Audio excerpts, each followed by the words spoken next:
At their head rode a man whose face had been seen in the sky above foam, and they rode under the banner of the dragon reborn. Wow.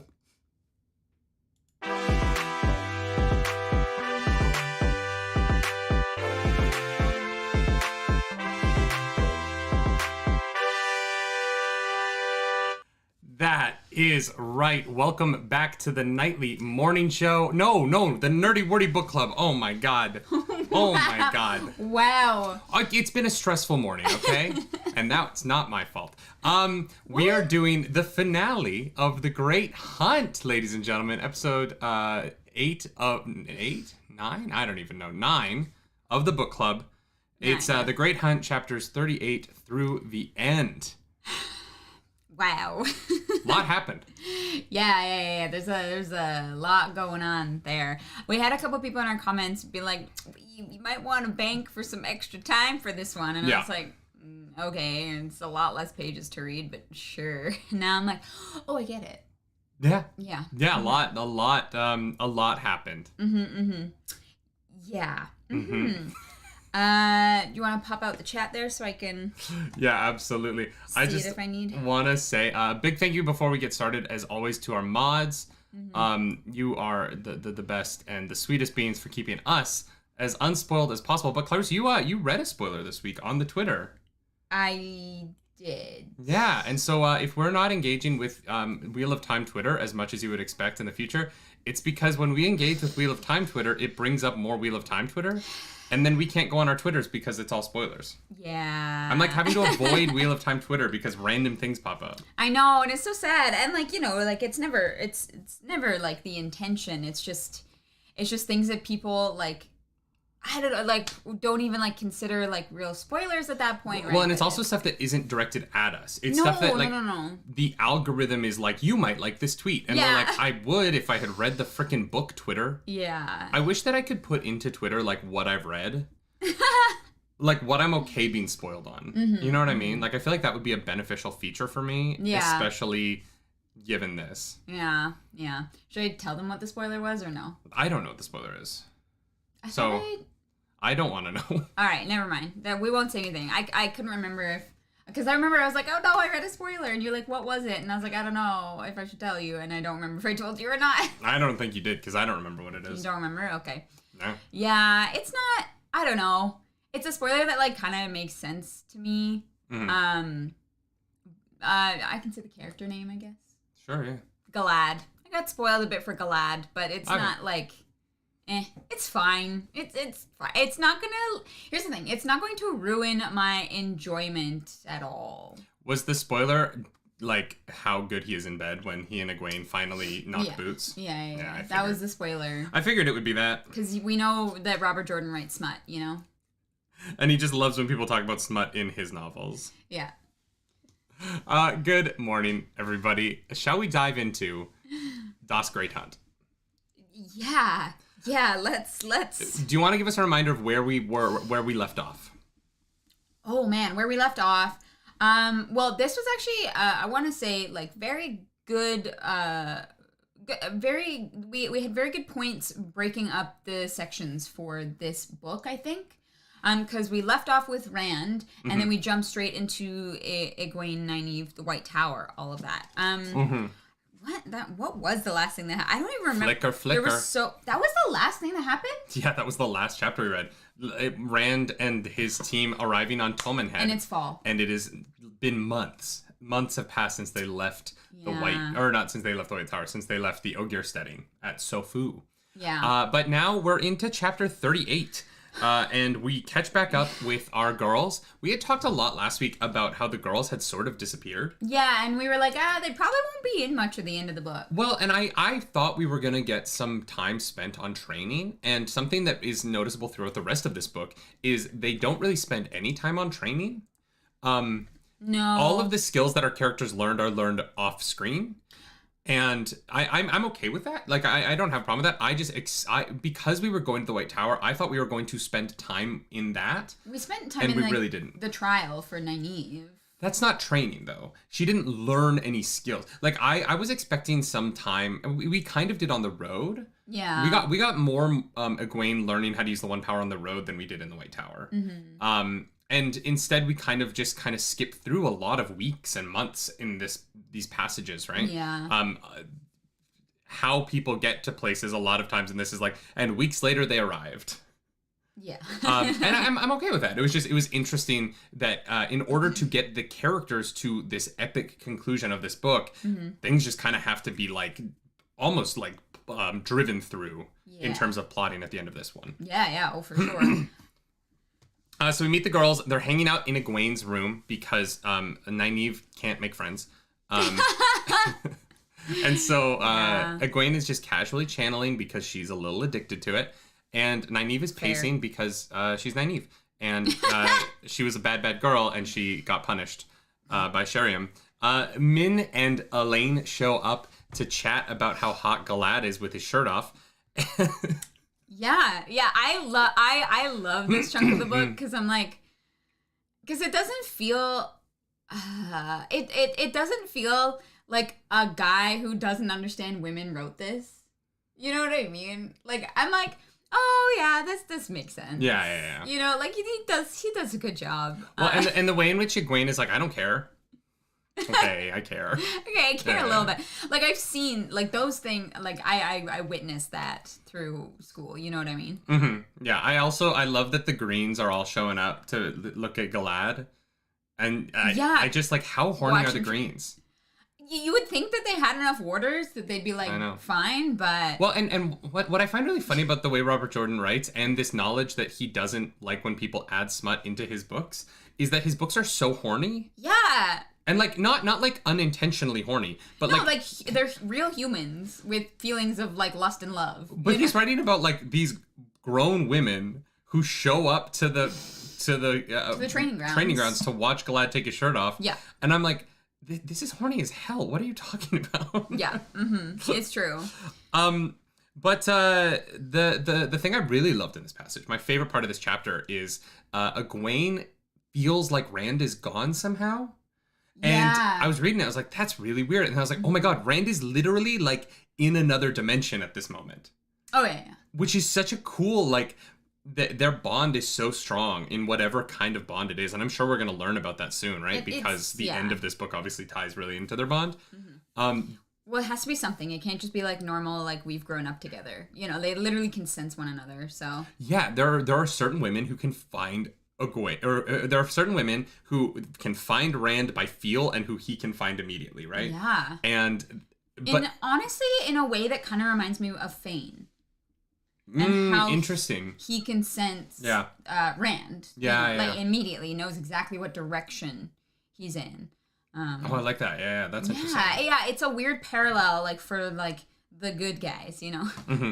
So Egwene literally talks about channeling, like, addiction here, and she brings up, you know, she not to the group, she's, you know, keeping it to herself, but all she wants to do is just be connected to that source, and she just wants to constantly feeling it flowing through her, and I really appreciate, like, they make it sound like being an Aes Sedai is legitimately dangerous in a way that I didn't really get from the first book because Moiraine was just so capable and so, like, assured. Yeah. But that constant that push and pull against that sense of addiction really puts into perspective a lot of the Aes Sedai's personalities, because there is a level of constraint that they have to put upon themselves at all time. I imagine it's like any Superman story talks about how any Superman story that does talk about how Superman has to be so careful in touching a human and how careful he has to be with Lois, because if he's not, he just hurts her. Yeah. And it really, like, there was a lot of parallels to that kind of, like, physical superhero constraint, in, like, the constraint that I'm like, oh, Moiraine has to be steady. Because if she's not steady, bad things can happen. Yeah. Well, and, like, that's what really makes me nervous about Nynaeve. Yeah. Nynaeve does not have control. It does have some semblance of control, but not in a way that makes me feel, like, safe being around her. You know, like, if I was there, And I think that is going to be a big hurdle that she has to overcome because she is dangerous and she can't always even like reach the power. Yeah. You know, like, and that's I have a feeling Nynaeve's gonna go through some dark days. Yeah, I don't know though. If Nynaeve does burn out, Egwene can just cry on her, and then everything's gonna be fine. You're right. I guess it doesn't matter. Those Egwene tears. They are very powerful. We're gonna get to some show talk at the end of this episode, y'all. That's gonna, yeah. Yep. I feel like poor Min is constantly being asked to read people, and she doesn't want to read her friends. I know. But she does see danger over her friends' heads. Mm-hmm. And then Leandrin shows up. Interesting. Huh. The next couple chapters are really just like Leandrin leading them to Falm. Yeah. And I just want to say, this was about the least interesting reveal maybe ever. Yeah. Like, this is about on par with Selene being Lanfear. Yeah. Where, like Leandrin's evil, and I'm like, yeah, okay. Yeah, all right. She's kind of less interesting now, to be honest. Yes. No, 1,000% less interesting, right? Yeah. Because what was interesting about Leandrin was that she was on the same side as Moraine with a completely fundamental different set of beliefs. And so they were antagonists who shared a goal. Yeah. And now they're just antagonists. Yeah. And it is more interesting for the evil one to be someone you don't expect than to be the one that you're like, oh yeah, she's evil. Like, yeah. That woman is straight up evil. Yeah. Yeah. It's... I was a little disappointed. And it's fine. You know, like it works, whatever. But yeah, I was like, all right. Saw that coming like a mile away. Well, and what's interesting is that the show has presented her as a little bit less sadistic. Yeah.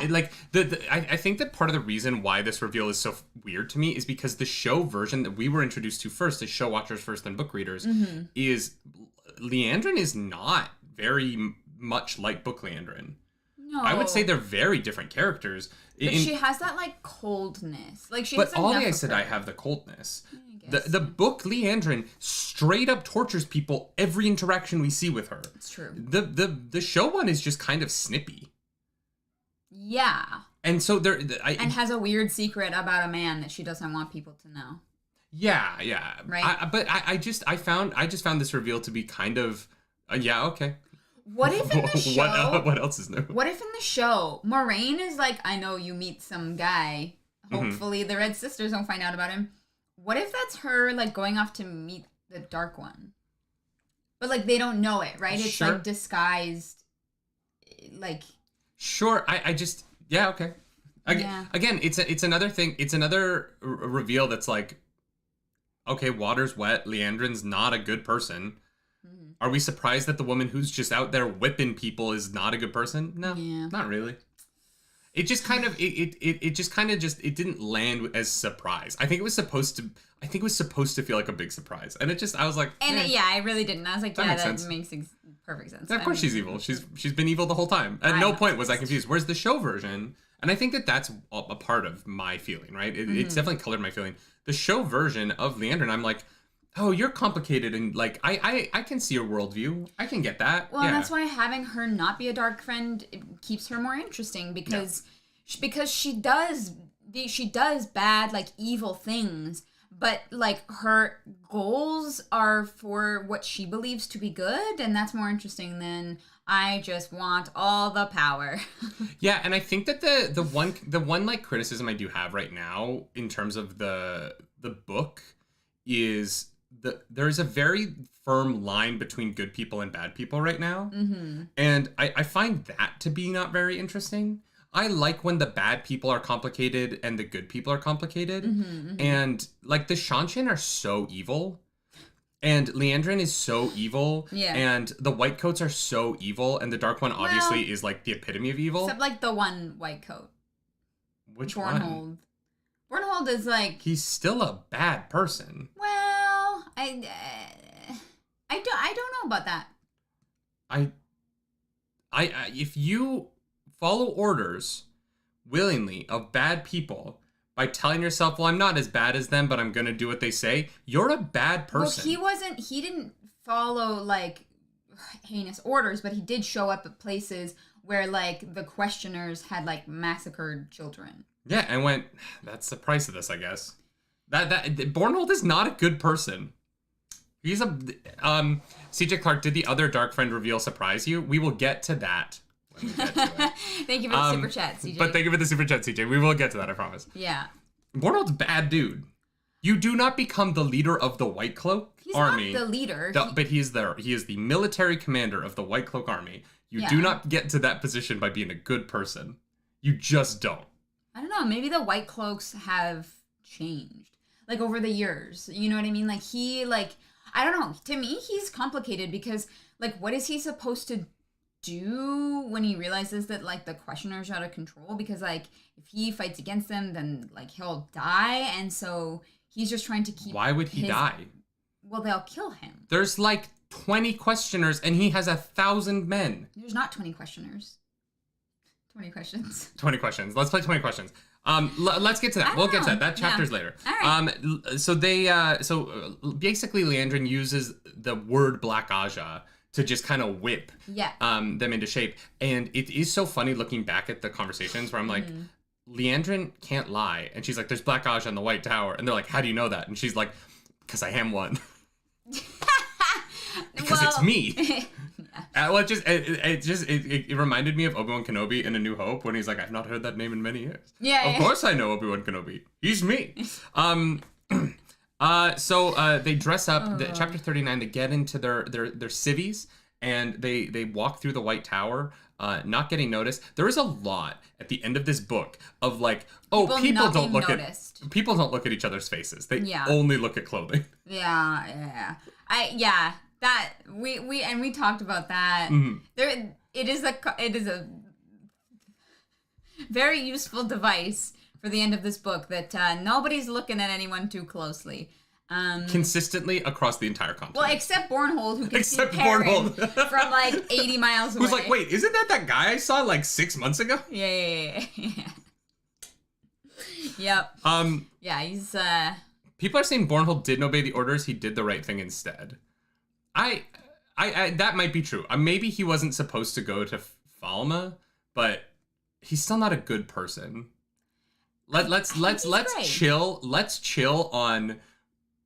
You can get to military status in an army like the White Cloaks and still be a good person. You can't.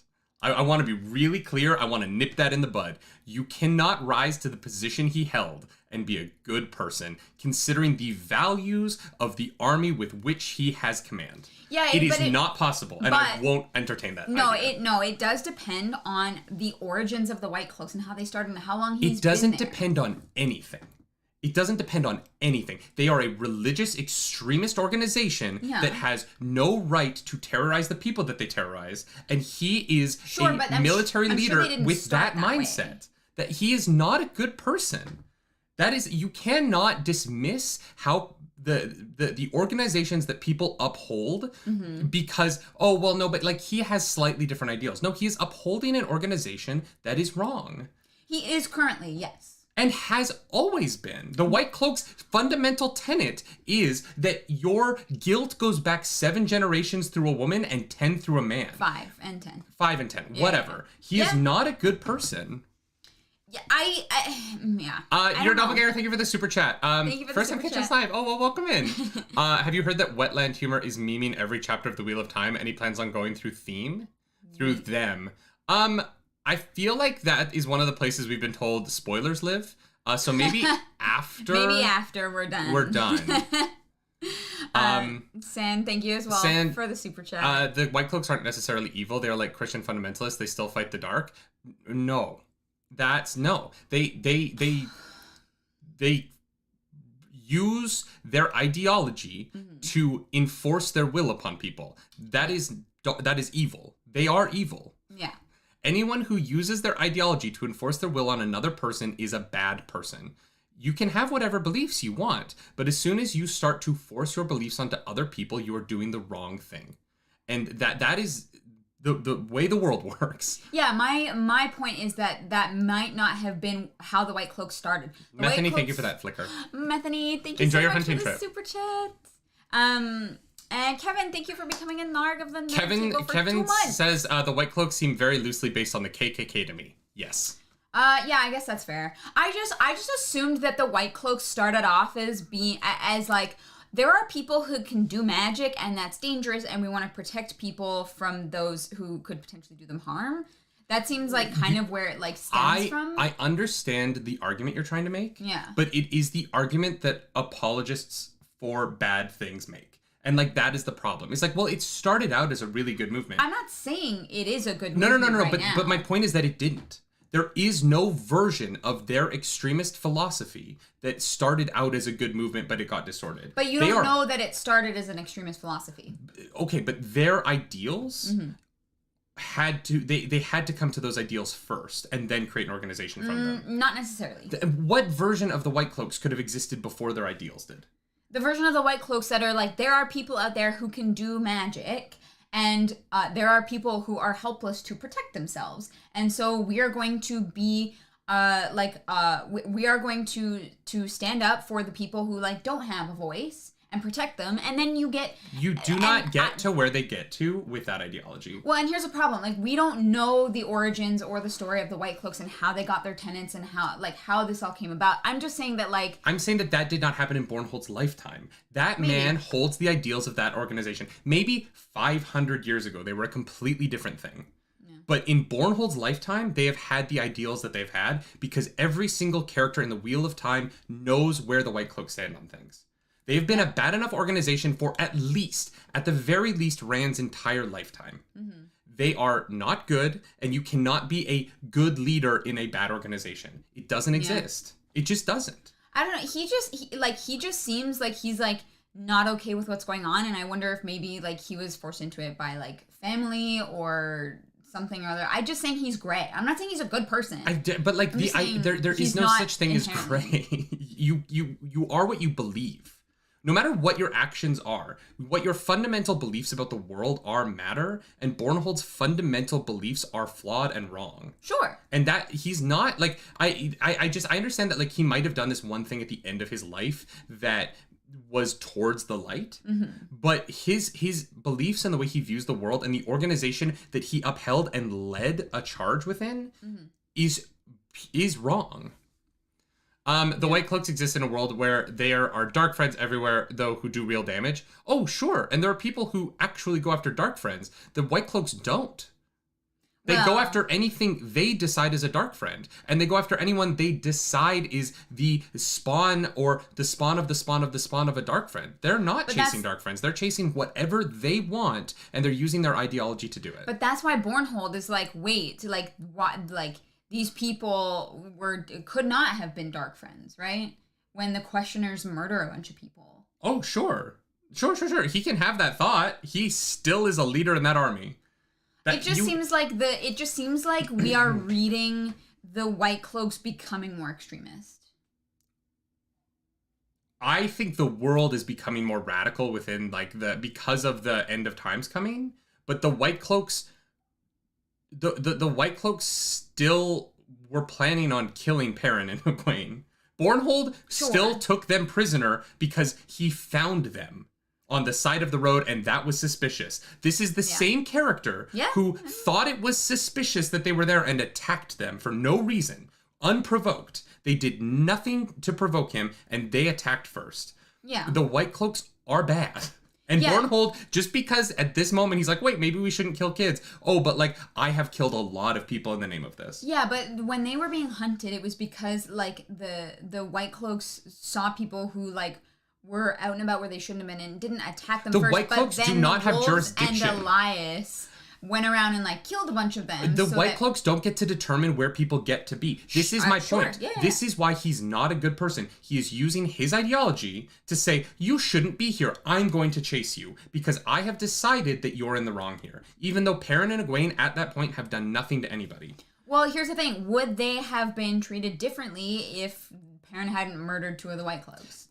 Perrin would not have murdered two of the White Cloaks if they hadn't chased them into the woods. Sure, yeah. So Bornhold still instigated that situation based on his deciding that his ideology gave him the right to. He is a bad person. All right. He just is. For Joey Fisher, thank you for that super chat. The White Cloaks exist in a world where there are dark you- friends everywhere, though we do real world damage. Did you already read that one? No, you read that one. Oh, did I? Cool. Shadowlink. So are all the you for Red the Aes super Sedai chats. evil? They enforce their beliefs about male casters at will with no pushback and force kingdoms to do what they want. Yeah, and no. The Red Aes Sedai are more complicated because the Red Aes Sedai's ideals are real. Men do go mad and do kill everyone around them, and men hold a power that can destroy everything, right? It is fundamentally different than the ideals of the White Cloaks are self-prescribed. They came up with them and they've decided what they are. People think that the Dark Friends do real world damage and are very dangerous to other people. Right, but who they decide is a dark friend is just up to them. They have they don't need evidence. Right. They just do it. Right. And that is the difference. The Red Aes Sedai aren't just gentling men randomly. They're not just going, that man looks like he might be able to channel, I'm going to gentle him. A man channels, and then the Red Aes Sedai act in order to save the greater good. The White Cloaks aren't doing that. The White Cloaks are saying, I believe you're a dark friend because I found you on this road on this night, and that's a little bit weird. So I'm going to drag you across the continent so that you can be questioned. That's what Bornhold was doing to Perrin. Yeah. And Oh, Egwene. yeah. It is very different than the Red Aja going, that man can channel, he's going to hurt people, we have to act. There is a big difference between assuming someone's guilt. I mean, they assumed Elias could channel. No, they didn't understand what Elias was. Yeah, and so they assumed that it was channeling and we're going to gentle him. Yeah, but it wouldn't have done anything. What do you mean it wouldn't have done anything? You can't gentle someone who who can't channel. Well, I don't know about that. I actually know how that one works. CJ Clark says White Cloaks are necessary evil. You can't let powerful channelers walk around without an oath, rod, collars, or violent deterrent.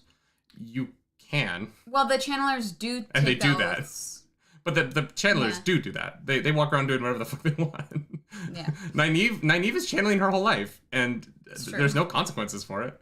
Yeah. Old Bones, thank you for the super chat. Bornhold, the Fallen Order's Nazi. Exactly. There is no good person in the Nazi army. Yeah.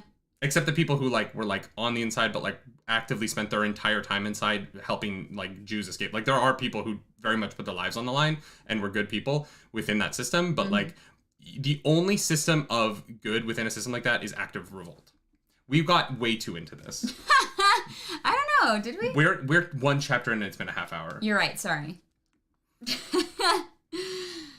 Anyway. I have a feeling it's a conversation we will come back to the more that we learn about the White Cloaks. I don't know how much. Well, yeah, we'll probably learn more about the White Cloaks because there's still a lot of other ones. We just lost tons. this one army. Yeah. Oh yeah, there's tons. This is one battalion. Spooters asks, are all Russians bad people then? No, there are literally thousands of Russian people in the streets right now protesting the war that's going on, and we should acknowledge there is a terrible war going on in Ukraine. And even the soldiers who walked across the border and then laid down their weapons and surrendered. Yeah, there are a lot of people who are doing the right thing in that situation. Yeah. There just happens to be a lot of people who are not. Yeah.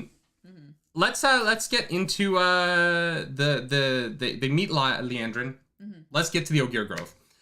They meet Leandrin and she takes them to a Waygate. Did you expect to see the ways again after we talked last week about how the ways are kind of done? No, not at all. I was like, Munchin Shin is there. He's gonna kill everyone who tries to enter the ways. And no, he's just at specific points that he needed to be, I guess. Yeah. Well, and I think, yeah.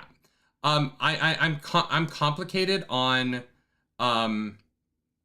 it's complicated to me because the Machin Shin isn't on the Dark One side. So it seems, I was like, I guess the Dark One is I guess Machin Shin might be trying to find Rand. And so the way was very clear for Leandrin and the girls because they had no problems. They just kind of straight shot through.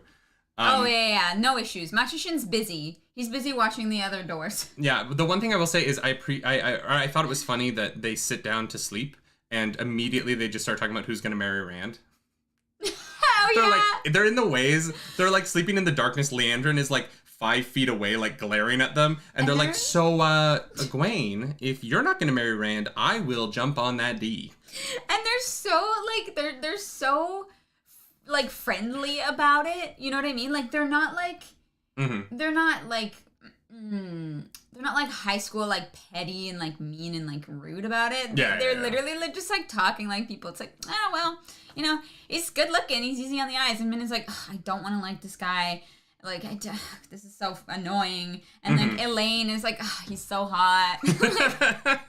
I'm like, I get it. And Min's version of having the hots for Rand is my favorite. Because, God, she does not want to be. Like, she does not have a desire for that. Yeah. But she's going to. She's going to. Yeah. And then Egwene dreams of Baalzamon and of being chased by Machin Shin. Yeah. Which felt like... do you think that was a normal dream, or do you think that was like... Yeah, because she dreams of Machin Shin and then doesn't encounter it. Which tells me it was a normal dream, unless she's going to get chased by Machin Shin in the future. But dreaming about Baalzamon coming, I mean, like, he does, right? Like, we're going to see him within a few chapters here. Yeah. Literally painted across the sky, which, Rafe Judkins, good luck, bud. Oh. Good luck. Good luck. Now that I've read the end of this book, dude, good luck. I do not want to be you right now. I don't. Yeah, we're gonna get to that, but like, that is yeah. And then the chapter ends. They arrive. The chapter 39 is a quick like ride through the ways. They just kind of they ride along. They talk about getting married, and then they're done. Yeah, it's not much of a. Which is good because the next chapter is insane. Yeah, they just like hop out of the ways. They're like, oh, cool. Oh, Egwene's like, there's people here. Yeah. And then gets a collar snapped on her neck, and I was like, no. CJ, thank you for joining the Nargs the Nerd Table. CJ, thank you for being a member. Leandrin like fully betrays them immediately. Oh yeah, no chill. Immediately. Mm-hmm. And Sukoth, I think I wrote her name, Suroth. High Lady Suroth is waiting with her army to take Egwene and Nynaeve, and little does she know, we got other people. We brought some Franz. We got Elaine and we got Min with us, and I think the surprise of there being 2 extra girls, like, maybe is what throws the situation off, because Nynaeve and Elaine like straight up just get away. Oh yeah, no problems at all. Which was great. Mm-hmm. My favorite part of it is like Leandrin and Suroth's like pissing contest. Oh yeah, I loved it. Yeah. Like, I'm gonna put a collar on you. Yeah, well, you're gonna kneel for me. And I was like, this is hot. There's a song in the Toxic Avenger musical that came to mind immediately, and I was like, evil is hot. Mm-hmm. Evil is hot. Yeah, but Egwene's got that collar, and God, I hated the next couple of chapters. Yeah, so did I. The Sunshin are horrendous. I hate it all.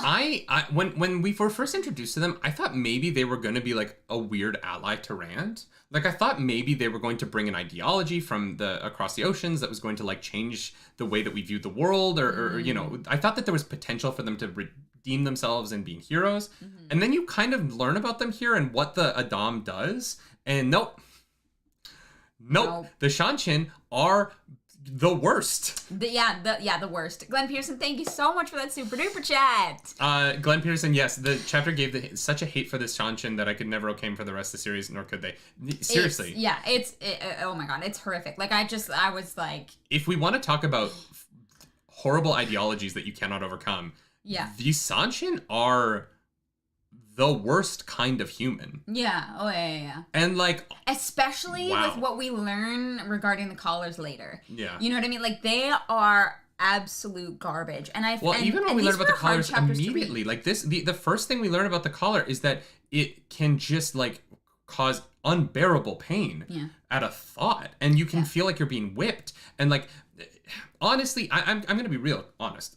And I always am. I struggled reading this next couple of chapters. Yeah. Like, I really did not enjoy it. And it sets up the Shanshin to be the villains in a way that, like, I understand why it's written the way that it is. And, like, it's not meant to be enjoyed. It's not supposed to be fun and titillating. It's not. Mm-hmm. This was rough. And, like, I didn't like reading it. And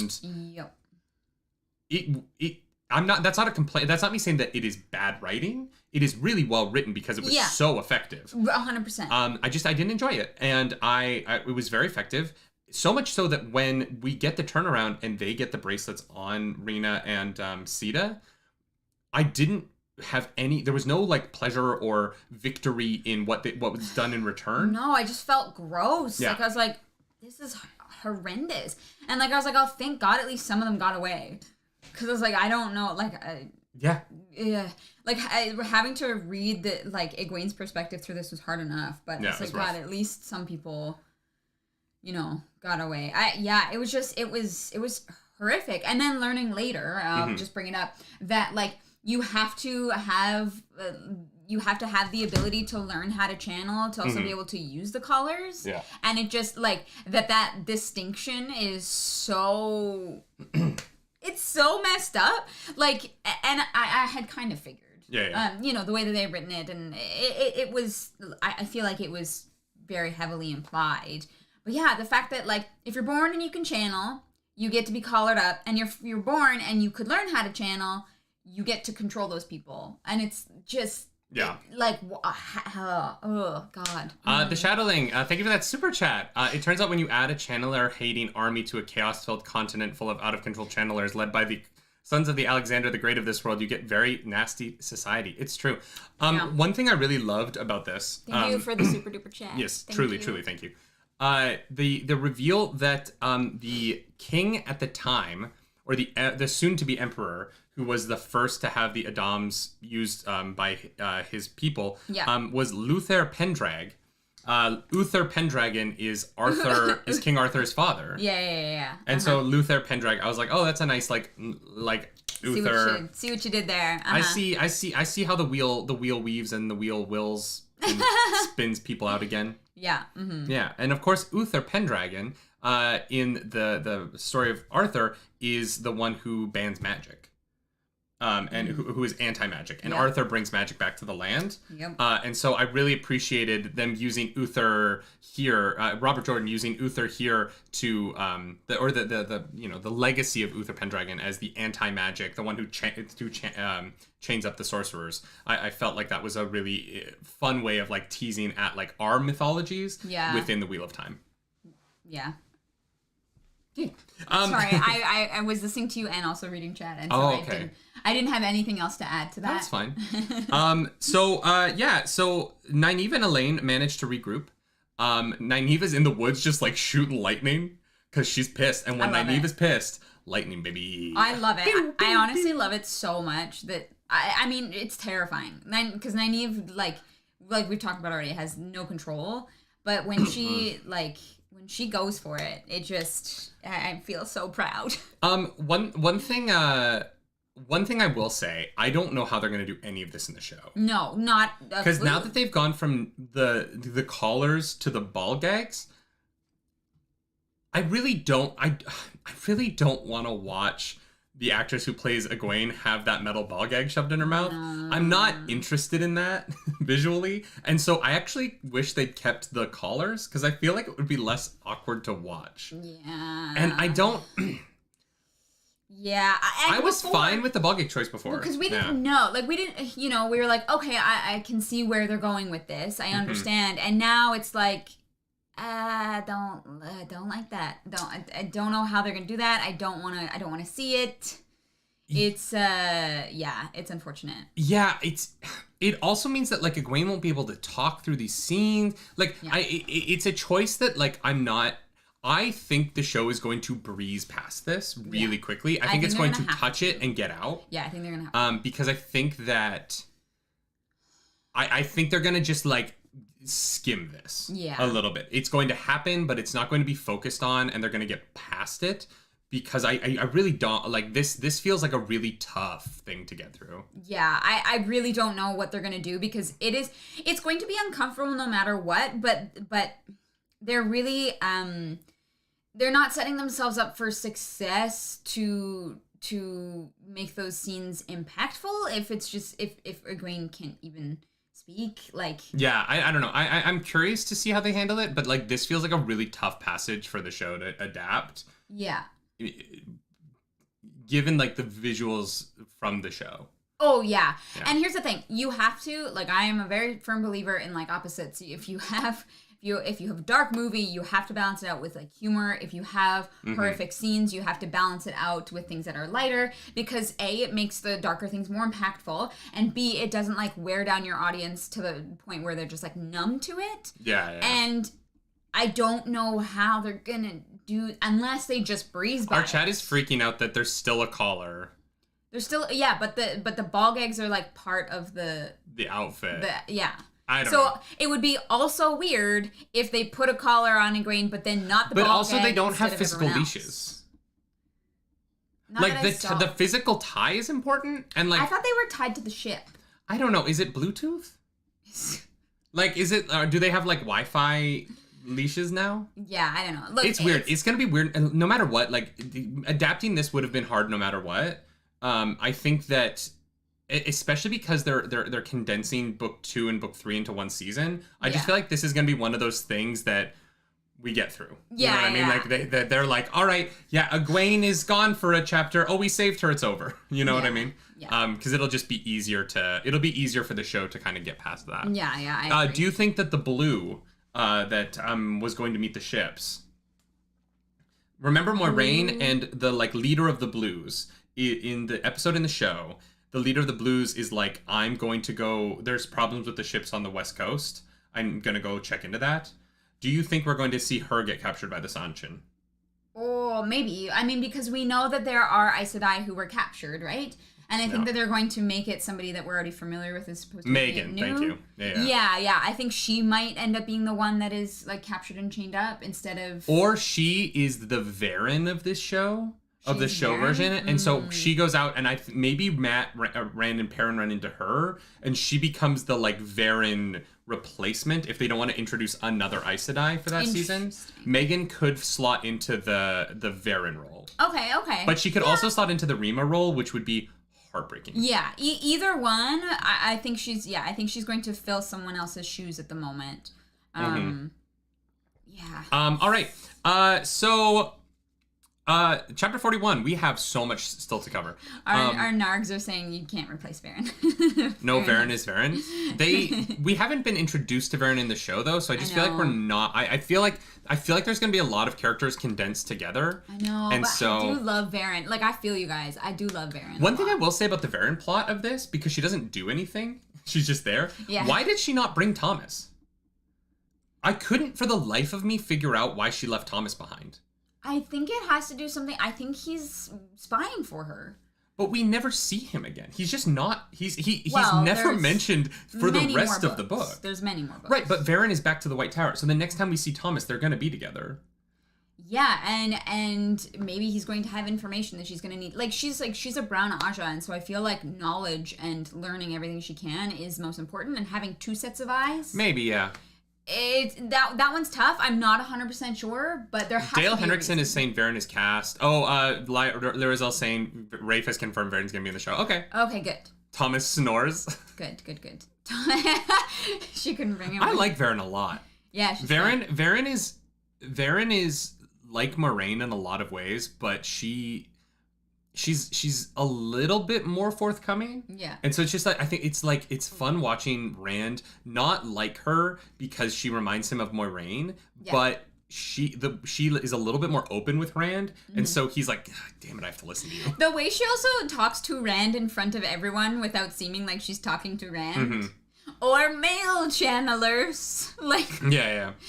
Speaking of people being a little bit careless about that, let's get into chapter 41, because Rand and Co are headed towards Falma, and Ingtar doesn't trust that that's where Fane is. Yeah. For some reason. I don't know why. I don't get it. Everyone's like, dude, he's in Falma, and Ingtar's like, but what if he's not? We need to search the globe. And I'm like, or you could go to Falma and then do that? Why are you wasting time, dude? And it's because the wheel needs us to. Says the wheel wills. I guess. Or maybe he's stalling. Because maybe it's the tension between his good side and his dark friend side. And maybe like he's not supposed to take them to Falma for the dark one, but he wants the Horn to like redeem himself. And maybe this like push and pull within him is literally the push and pull of following the dark one and not. Stop. No, he is desperate for that Horn, and every opportunity he can where it's like even remotely close, he rushes after it. I know, but when it's not remotely close, maybe that's when he struggles against it. Anyway, I don't know, but he does want Huron to smell it because Huron can't smell Fane right now.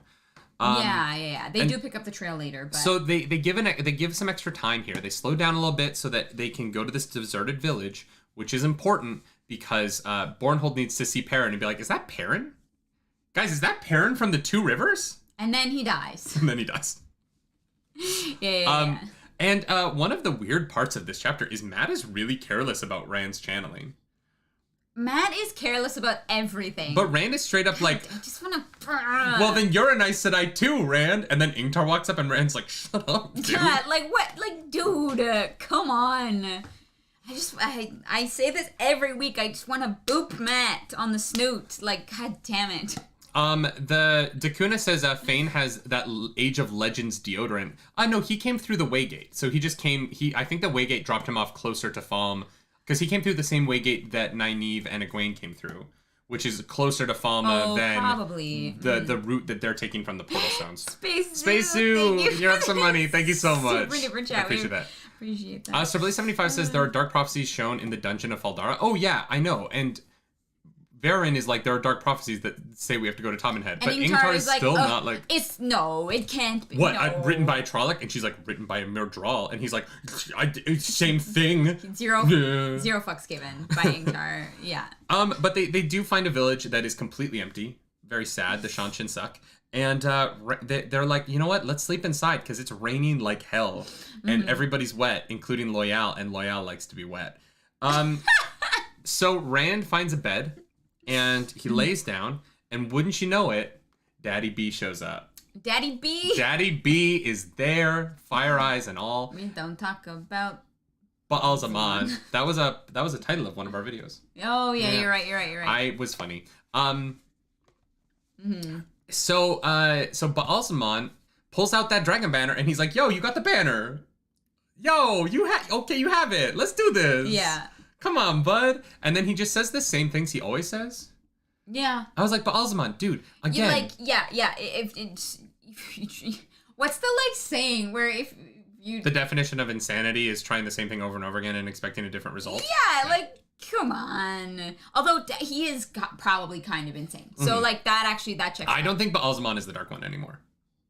No. I don't think that Ba'al-Zaman... I thought until this, I was like, oh, Ba'al-Zaman's the Dark One, and I'm like, oh, he's not the Dark One. Who's the Dark One, then? Well, no, the Dark One is in the prison. Is in his prison still. But the seals are breaking. I think that Ba'al-Zaman's actually dead now, though. You think so? No. I think Ba'al-Zaman's dead. I think from now on, we're going to be dealing with Ishamael. Oh, I thought feel like we've like leveled up to the next boss. I thought Ba'al-Zaman was Ishamael. No, I think it's like Ba'al-Zaman, Ishamael, Dark One. And then Lanfear like floats in like here somewhere. Well, Lanfear literally says later on, and jumping back to the very end, but like Ishamael thinks that like he's the one in control, but it's actually me. Yeah, and that's why I think that Ba'al-Zaman might actually be dead, and I think that Ishamael is like.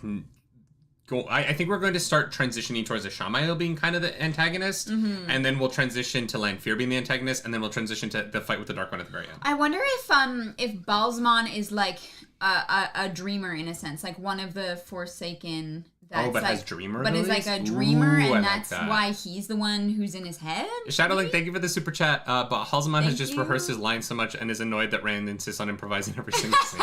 He's like, dude, read the script. We've done this before. But also, like, Ba'al-Zaman, at this point, stop calling him Lews Therin. You know he's Rand.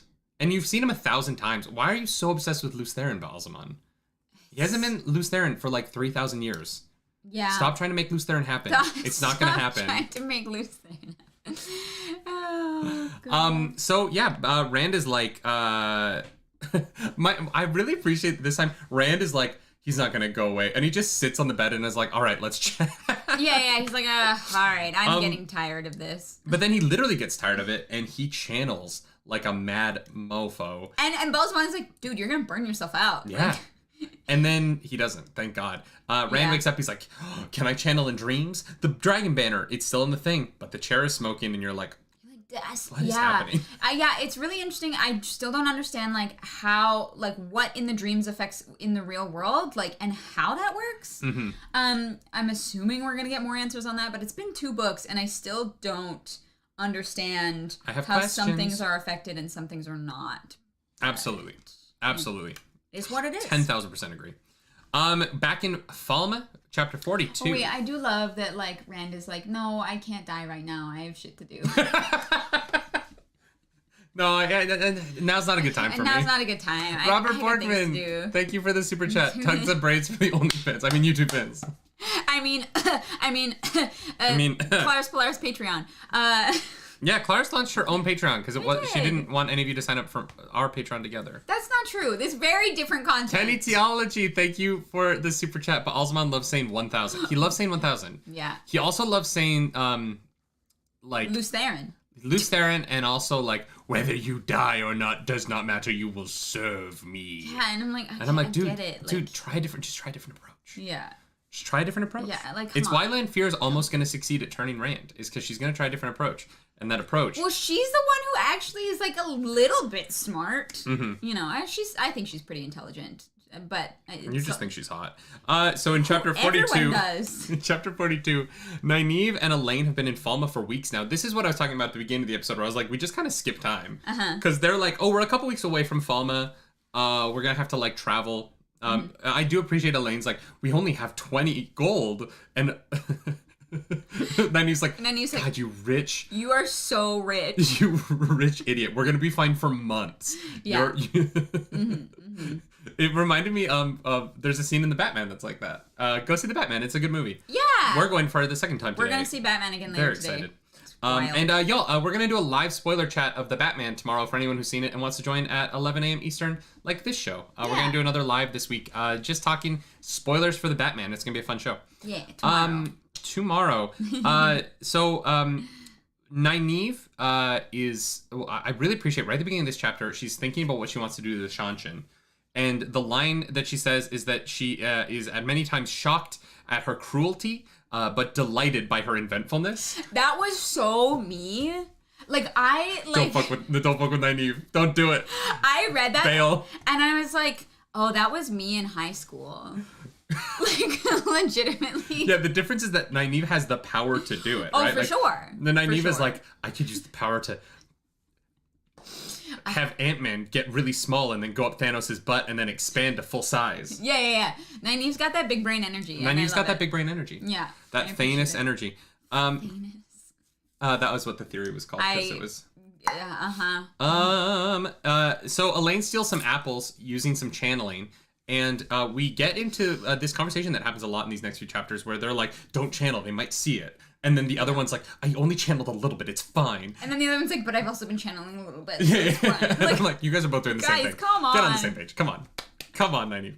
Nynaeve can't, Nynaeve is struggling to access the one power right now, though, because she's not fearful, or she's not angry, she's fearful. And so when Nynaeve is scared, she's got nothing, which was very funny to me because it reminded me of when Wonder Woman, the character, was first introduced.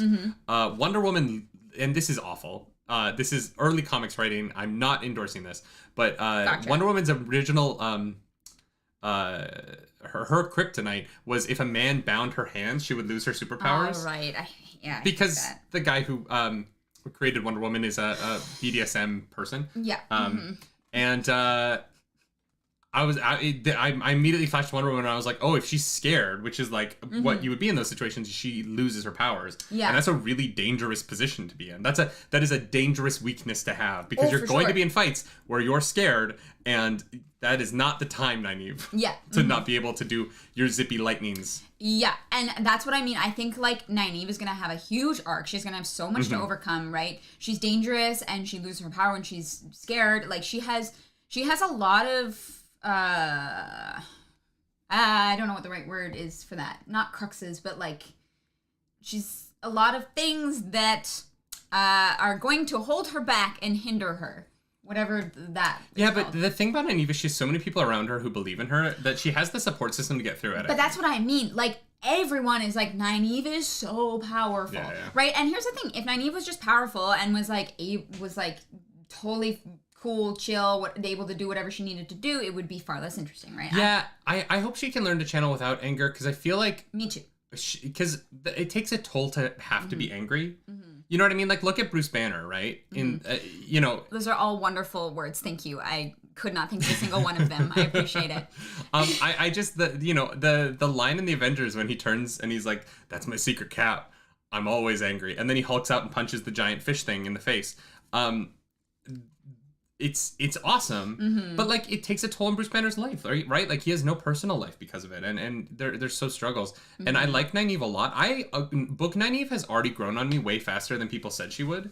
Yeah, book 2 Nynaeve I like quite a bit. Yeah. I did not like book 1 Nynaeve, but I like book 2 Nynaeve a lot. Agreed. Yeah, she was tough, and like it's funny because she is still tough for the people around her, like in the White Tower. But we're just getting more of her and like how she's trying to adapt, and it's fascinating. Well, she already feels smarter. Like even a little bit of time in the White Tower, it feels like she's already adjusted how she approaches situations. And I really like characters who can learn from their mistakes. And Nynaeve feels like the kind of character who does that well. And so I've been really interesting. I've been really like my interest in her has been growing in these later parts of this book. Yeah. Particularly this section where I'm like, oh, she's kind of done some personal growth in that time in the White Tower. Yeah. And yeah. I'm not advocating for the White Tower's methods because I think they're barbaric, but I do appreciate this version of Nynaeve where for the rest of the book, she's smart. Her plans are well thought out and executionable. They're a little bit convenient, but... She's like, I hope this collar thing works. No, but they test it. But that's my point. She's like, I hope this works. What's the safest way to do that? Okay, we'll find 2 people in the street by themselves and we'll attack them instead of just trying it for the first time on Egwene, right? And so, like, they try it in this controlled setting, and it does. And, like, if it hadn't worked, they would have had to come up with a different plan. Yeah, that would have been sucked. That would have sucked. They use a plan. They test their theory. It works. Like, Nynaeve is being a little bit more of a thinking character instead of just acting. Yeah. And I really appreciated that in this chapter. And I feel like Nynaeve is already growing on me a lot more. Nynaeve's smart. Nynaeve's smart. No, seriously, though. Yeah. And also, like, how did Nynaeve figure out to break the Adam? No idea. She's just like, I think I can do it. Yeah. I know...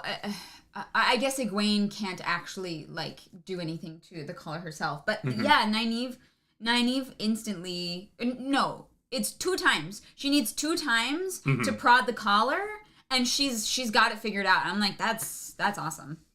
Yeah.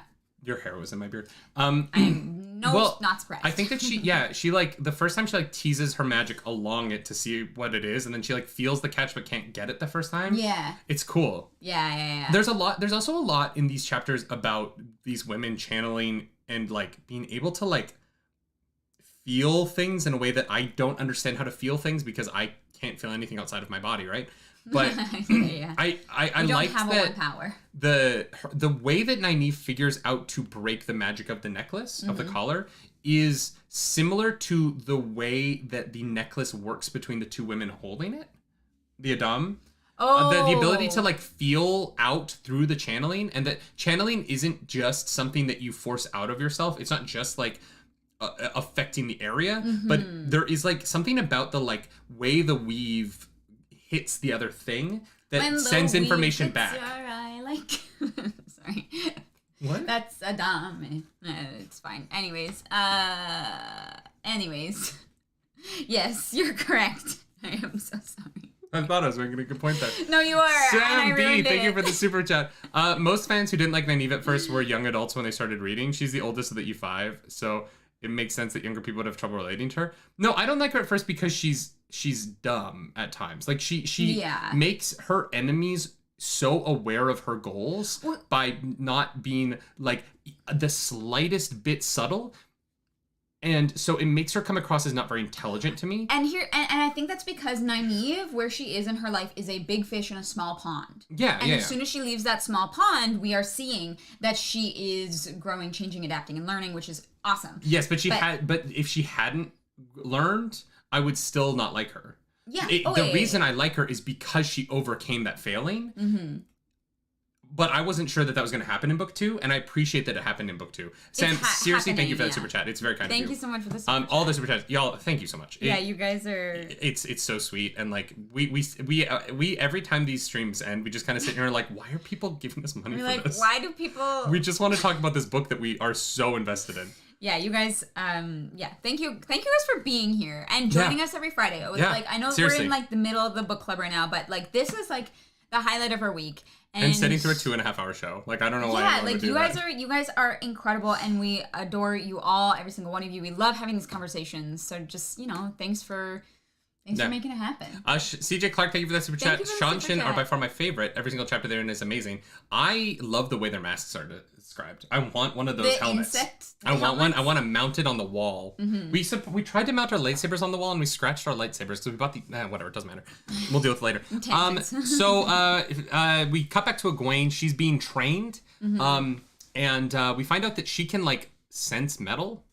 Yeah, so she is very attuned. Well, not very. She has the power to use Earth, which is technically a more male sided of the power, and she's able to pick out metals and stuff, which makes her very valuable. And so they're gonna send her off.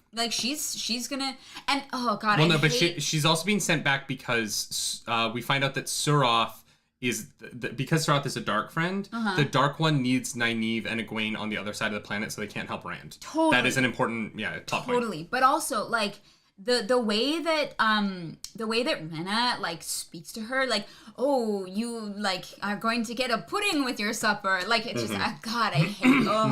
Oh. Well, and I wrote down I wrote down a couple of things that the Adam does that it's really well designed. It's awful. But if you're trying to get people to do a certain thing, they really cover everything. Domain cannot think to touch a weapon. Yeah. If they think about something as a weapon, they can't touch it. They can't touch it, which we see with the picture. They can't hold their own leash, which I thought was a really smart choice. They can't just run away with the leash. And they can't channel without permission. And when Reyna puts the bracelet back on, she can feel that she channeled while it was off. Yeah. Which is she knows immediately. It's... Yeah, Glenn Peterson, thank you for the super chat. I'm glad this makes your Friday more bearable. Thank you. I really appreciate that, Glenn. Yeah. And then, so Min visits Egwene because she gets her weekly visit because the Shanshin are just, they're not the smartest. They should isolate Egwene. There's no reason to let Egwene have these weekly visits.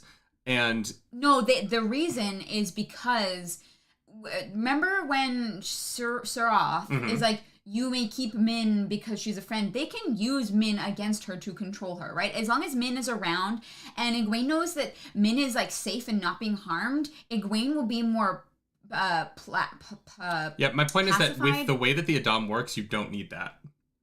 You really don't. No, Egwene but when you cannot... Egwene, there's nothing Egwene can do on her. But the losing the will to live that happens to the domain diminishes their power to channel, right? They need Egwene to be powerful. I just don't think it does. I think that the Adam, I think that it is such a liability, and it is such a liability that it's the reason why she gets away. Right? They're cocky. They are arrogant. They're so arrogant, but that's my point, right? Is that they lose because of their arrogance. Well, and because of the magic horn people that can fight from the sky. Obviously, that's not a fair enemy to fight. It's not. But whether I think Egwene would have gotten out no matter what. Regardless what Rand did. I think that Min, Nynaeve, and Elaine's plan would have worked because the Shanshin are not as smart as they think they are. Yeah. Also, I guess the Shanshin don't know that the Adams can be broken. So I guess that within their worldview, there's nothing that Min can do. And so the fact that Nynaeve can break the collar changes everything. Yeah, because they have gone around the countryside for miles, stealing any woman who can possibly channel, right? Yeah. That's fair. That's fair. And I guess every other this continent needs a name because it's weird to not have a name. But every other of the Tommen's Head people, they have all just kind of bent the knee so quickly here. So I guess they're just kind of expecting that from Min as well. Yeah. Mm-hmm. So Min. Randland. You're right. Sorry. Randland. Yeah. We kind of end this chapter in probably the darkest place so far in the entire series, where Egwene has just admitted she's completely lost hope. Rena has come back and realized she channeled and taken away Egwene's name, and so now she is named Egwene after her kitten. So yeah, God, I that sucks. Throw up. Like this part of the book is tough, but like well written.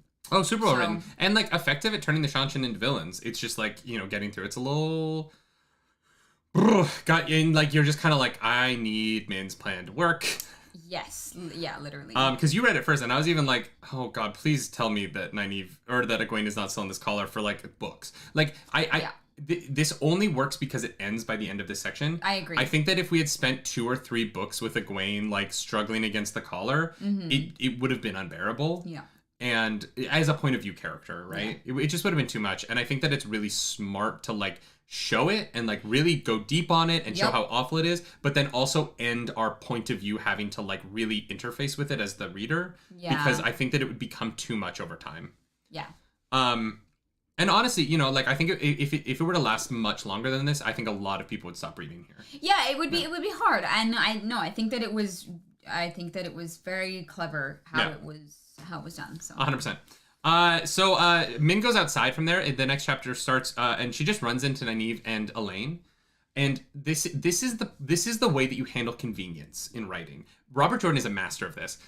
He sets up that Nynaeve and Elaine are outside, and then Min goes outside and runs into them, where the audience already knows they are. Yeah. And so it doesn't feel convenient because you're like, oh, of course she runs into them. They were right there. Yeah. It's great. I liked this. People running into each other by happenstance can be a little weird in writing. Yeah. This was a perfect way to do it, where like all your characters are in the place they are, and they just, how could they not run into each other? It would be so much weirder if they didn't. Mm-hmm. Awesome. Yeah. And the most important character in the entire series returns.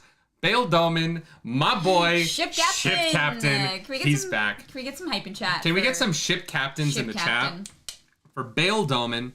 Oh man, I'm not gonna lie, I'm jumping a little bit ahead here. I wish that they were all together. It was like gonna happen. Ship captain. I cannot believe how much I love him. Like he's had like 4 chapters in the entire thing so far, and not even full chapters, like half chapters. I just love Bail Doman so much, and maybe it's because it's become a joke in our chat, and like I don't know, there will be a ship captain shirt at some point. Yeah, we'll figure out what that is. I think I just want a shirt that just says ship captain on it.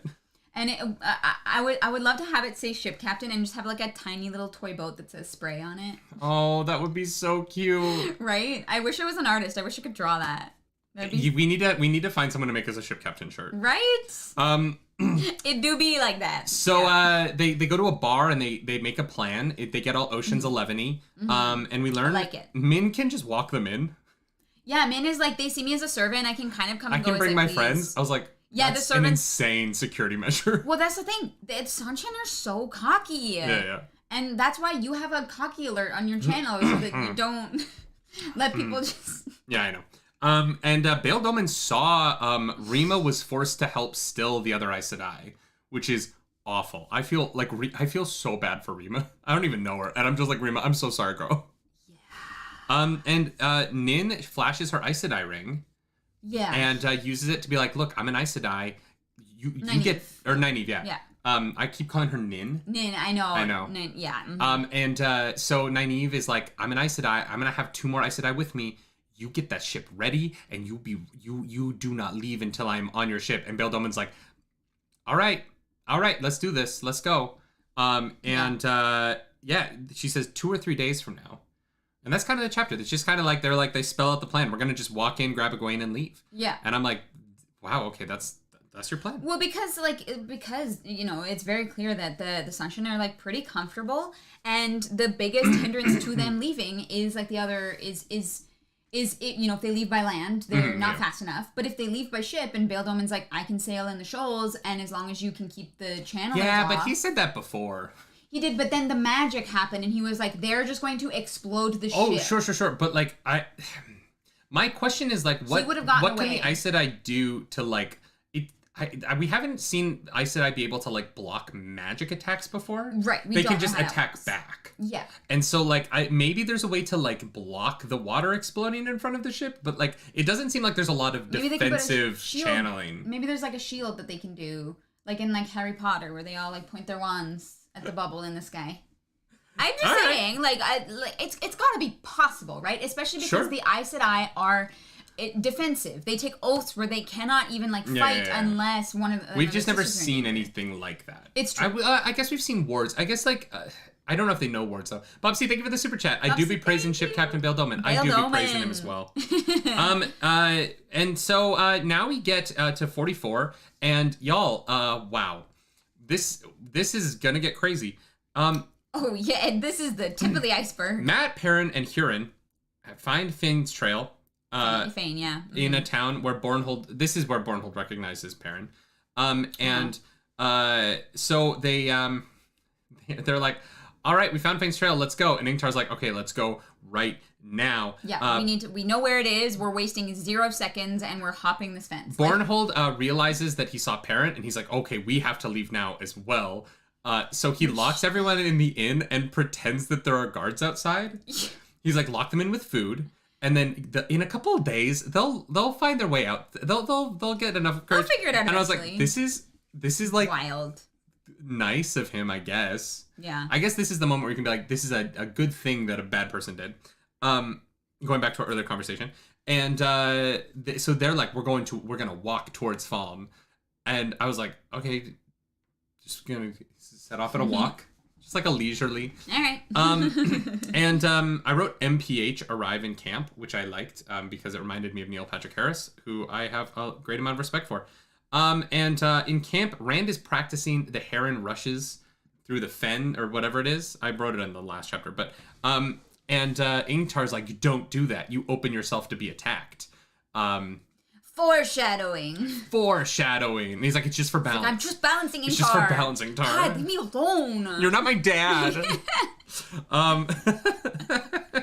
And so they arrive, and Varen's like, all right, well, God, only 5 of you can come. So main 5 characters. ride forth. Main characters, you guys are going to go, and the rest of us are going to chill. Yeah, Varen's like, nah, I'm just going to hang out here. Like... the other thing that is important about this chapter is Bornhold does tell Bayer that he needs to not join the fight, and he needs to relay the information back. Yeah. Yup. Which is very smart and also very similar to 300. And also very not good for Perrin. Yeah. Ooh. Very, very not good for Perrin. Yeah. Perrin is in trouble, probably forever. Probably. Yeah. And so, we get to 45. And this is where things are just ramping up from here, right? Mm. Nin, they just attack the Sanchin in the street. And Nin is like, breaks the Adam. And I love that the domain is like, nah, and just runs. I would too. I'd get that. No, she punches her in the face. And she punches Seed in the face and then just books I'm like, I get that. I understand. I hope she gets away. I was like that. We never found out what happened to her. I hope. I know. Yeah, I hope she. And then they just throw the leash on the Saldam Sida, which is we get to this barn scene where they empty her out of a bag, and she's so scared to be seen with the thing on. Oh yeah. And Min reveals that it won't work on her because she can't channel. Right? That the Adam only works around the neck of a woman who can channel. But it works. Suspicious. But feeling the way that it is affecting her, I appreciate this. Nin can't bear to put it on Elaine. She's like, change plans. Nope. We're taking Sita in. I can't do this to you, girl. There's no way. Yeah. And I couldn't either. Yeah. It was, oh God, those colors, I hate them so much. I know. Yeah. Yeah, they're awful. And so we cut back to the boys. They're sneaking up to town in a line so that they enter one at a time. And then they immediately stable the horses together and walk in together. And I was like, what was the point of... Why did you walk in separately and then just immediately get together? Okay.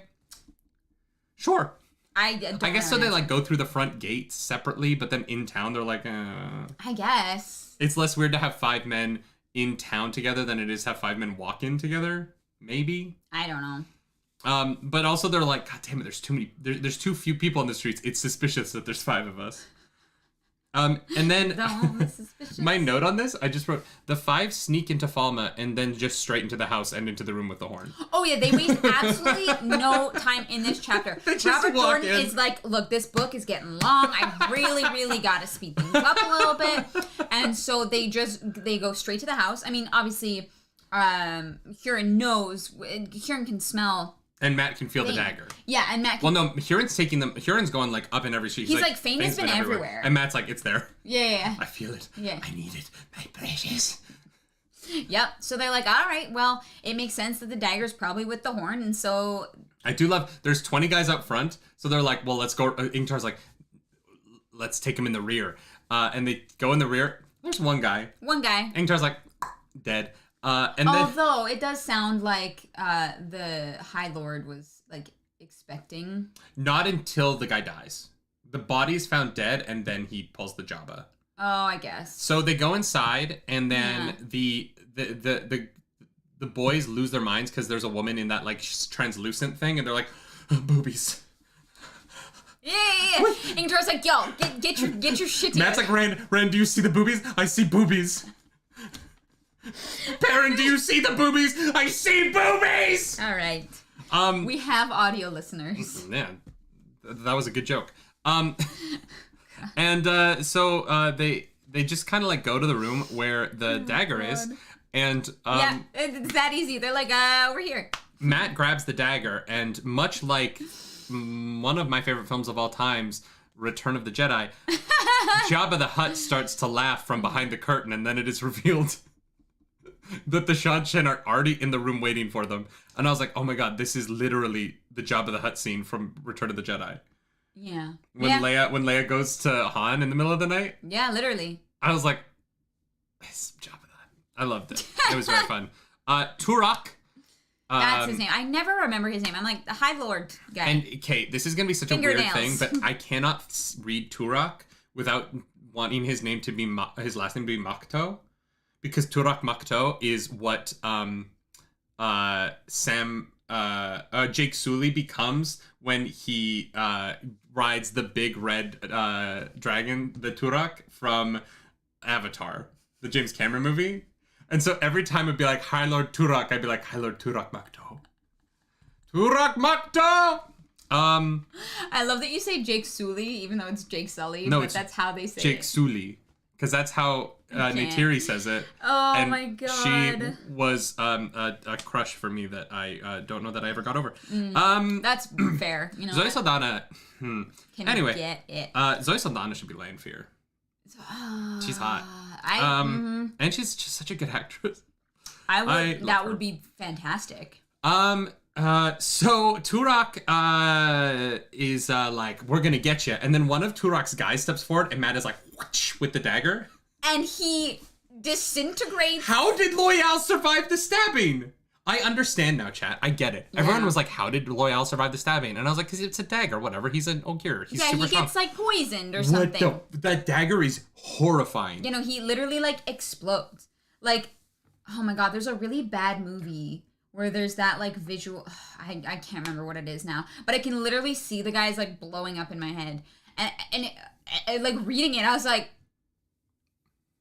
what? Like I was like, I don't know how they're gonna do that in the show. Like I don't understand how Loyal was stabbed with that dagger now. No, it makes no sense. Like, it's very confusing. Yeah. And what's weird, and this experience has been so weird, because the more I'm reading book 2, there were a lot of people in our spoiler chats for the show and for our first book talks, where they're like, oh, when you get to, like, further stuff, this stuff in this will make more sense. And the more we read, the less season 1 makes sense. The less it makes sense. As an adaptation of this series, right? Yeah. Obviously, it's going to do its own thing, and I'm excited for season 2, and, like, I'm really curious to see what they're going to do, and I'm not, like, closed-minded to the show being its own thing. Yeah. But there's just stuff from the books that I'm like, how? That is 100%, like 100% not how that thing works. Yeah. And it's just kind of opening up these questions of like, wait, how are we gonna? Yeah. Okay, so this can't happen, and so we just keep getting to these moments where I'm like, oh, this can't happen. Yeah. And this can't happen. When we've like, you know, we had a lot of enjoyment for the show. It is just like very jarring, and like we're gonna have to go back and watch before season 2 comes out to remember like what was show stuff exclusively, because it's gonna like we're gonna have to work hard to kind of separate. I think keeping those two things separate in our brains is gonna be tough, because I think there's even people who watch our chats of the book who are like, you guys need to forget some of the show stuff for the books. Yeah. And I think that's fair. I get it. Yeah. It's hard to, right? You know, we're only human. Also, Ellen, thank you for sharing the Narg shirt. Also, everyone who bought the Narg shirt, all of our thank yous are out for that. If you do buy the shirt, you get a video thank you from us. Yes. Ellen, thank you so much for sharing the link. You can get a Narg Smart shirt. When you, but if you have bought one, to those of you who have, when you get it, could you message us? It's a new store. We've never used them before. We've transitioned over to Fourth Wall as our merch company now. And just message us about the quality. We would love to hear some thoughts because we kind of have an idea of Redbubble stuff. Like this is a Redbubble shirt, but yeah, reach out to us about how those turned out. Yeah. Speaking of which, this is probably a good time just to announce that you have one more week to get a. Oh, you don't want to be moist crossing the Blight shirt is going to go away when the Redbubble store closes in a week. Yeah. So if you don't want to be moist crossing the Blight, you got to go to a Redbubble store this week and get one because then it'll come back probably at some point. We'll do a limited thing later on. Yeah, maybe later on, but one more week that this is going to be on the store. If you want a sweatshirt that nobody will understand unless they've been in this book club, that's the place to go for it. Yeah, and you have to have been in the book club at the very beginning. Yeah. Not even the book. You have to be in the spoiler chats for the show. The spoiler chats for the show. Wild. All right. So Turok, Rand v Turok, the battle for the ages. That's pretty quick because apparently, no matter how good a blade master you are, can't compete with the Void. Yeah, I honestly don't know how much I like the. I mean, look, Lan can train like a mofo. I guess. But, Rand is, getting his butt kicked, and then he, focuses and is able to hold his own against someone who's an actual, blade master. Well, and I was saying, I think it was last week, where I was like, is the Void is a Void a superpower? Right?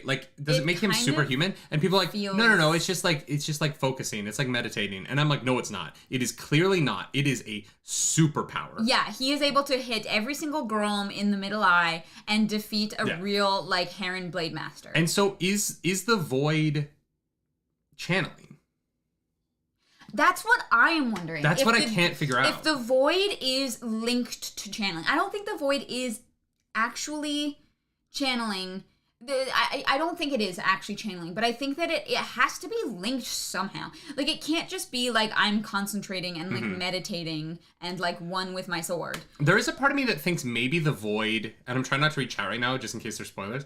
There's a part of me that thinks maybe the Void has to do with him connecting to his past lives. And so maybe Luce Theron was a Blade Master, and so when he's in the Void, the muscle memory of his past lives is living on in him. And so that's where that's coming from? He is, the Void is kind of a state between, worlds in a sense, where he's, okay, I like and that so, better. He's not channeling, because he's pushing Saidin away. Yeah. But he's living in a kind of in-between space. Or even just, the muscle memory of a past life is just, living in him for while he's there. Yeah, because we know he's a Dragon Reborn. We know he's been everything. He's been a hero, and so I like that better than because I was like it can't just be I'm concentrating hard, you know. CJ Clark says to understand season 1, Rafe said he wrote season 1 based on the storytelling style of book 4. Interesting. Okay, interesting. I'm excited to get to those. Thank you for the super chat. Thank you for the super chat. Here's the thing. We know that reincarnation is a part of this world, and other people use the Void. Right? Tam teaches people him the talk Void. About the Void, so it's got to be a thing. Maybe the Void is this kind of in-between state where you can have a thread of connectivity to your... It's the Bluetooth. It's a Bluetooth signal to your past reincarnations. Yeah, that's what it feels like to me. Because he's pushing Saidin away. I don't think he's actively channeling a weave or something. I think it is very much him Yeah. Sand, thank you for the super chat. The Void is a catalyst for channeling. Everyone can seek and use the Void, but channeling can be used to transition to the source. Interesting. Okay. Well, that's what we've kind of witnessed, that Rand can't just go straight for channeling. He has to enter this Void space. I like Nim by any other name says the flicker may have taught something about the blade. It's a theory. Yeah, because he lived so many lives, right? And if he physically lived those lives, even if it was just mentally, he probably could have picked something up from that. So he probably is a lot more proficient with that sword, having lived, especially the life where he's the Queensguard soldier for all those battles. Yeah. that you know. I guess there are a lot of justifications for it, but I did read There's a lot of video games was... where they speed up your training by putting you in a simulation. So yeah, I don't know. We do that now. We train soldiers now with simulations, and it works, right? There's been great success among modern day soldiers and like 3D simulations. Yeah, I guess I can find ways to like potentially justify it, but I have to admit that when I read that, I was like, oh, he's just able to defeat this guy who's very clearly superior. It would have bugged me more if it weren't for Rand's reaction. Rand is really like not okay with the fact that he's killed a man for the first time, because he's only killed Trollocs and Gollum up until now. Yeah. And his reaction to killing a human being, I was like, oh yeah. Rand is still that farm boy a little bit. He hasn't fully gotten away from it yet. There's still that like he's still innocent. There's still naivety. You know, he's still shocked at boobs. I would say he maybe had a bigger reaction to seeing boobs than he did to killing a man, which is concerning. But wow, you know, he did. You can see everything. But also, like Matt and Perrin, Lan's training must be incredible because everybody survives this. Oh yeah. Matt and Perrin, Lan is GOAT. Like, I don't know. I wonder if Show Perrin will ever pick up an axe.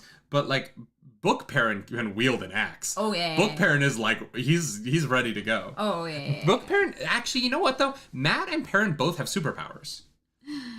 Matt has the dagger and Perrin is a wolf. Matt has the like is infested with the like spirit of evil, and and honestly, everyone in that fight is probably not getting near Matt, right? They're probably giving a wide berth because that dagger is scary. I would not go anywhere near him. And Perrin is a wolf brother. Like, he probably has a heightened sense of state. So honestly, like, the three of them are kind of all super powered in some way right now. Oh yeah. 100%.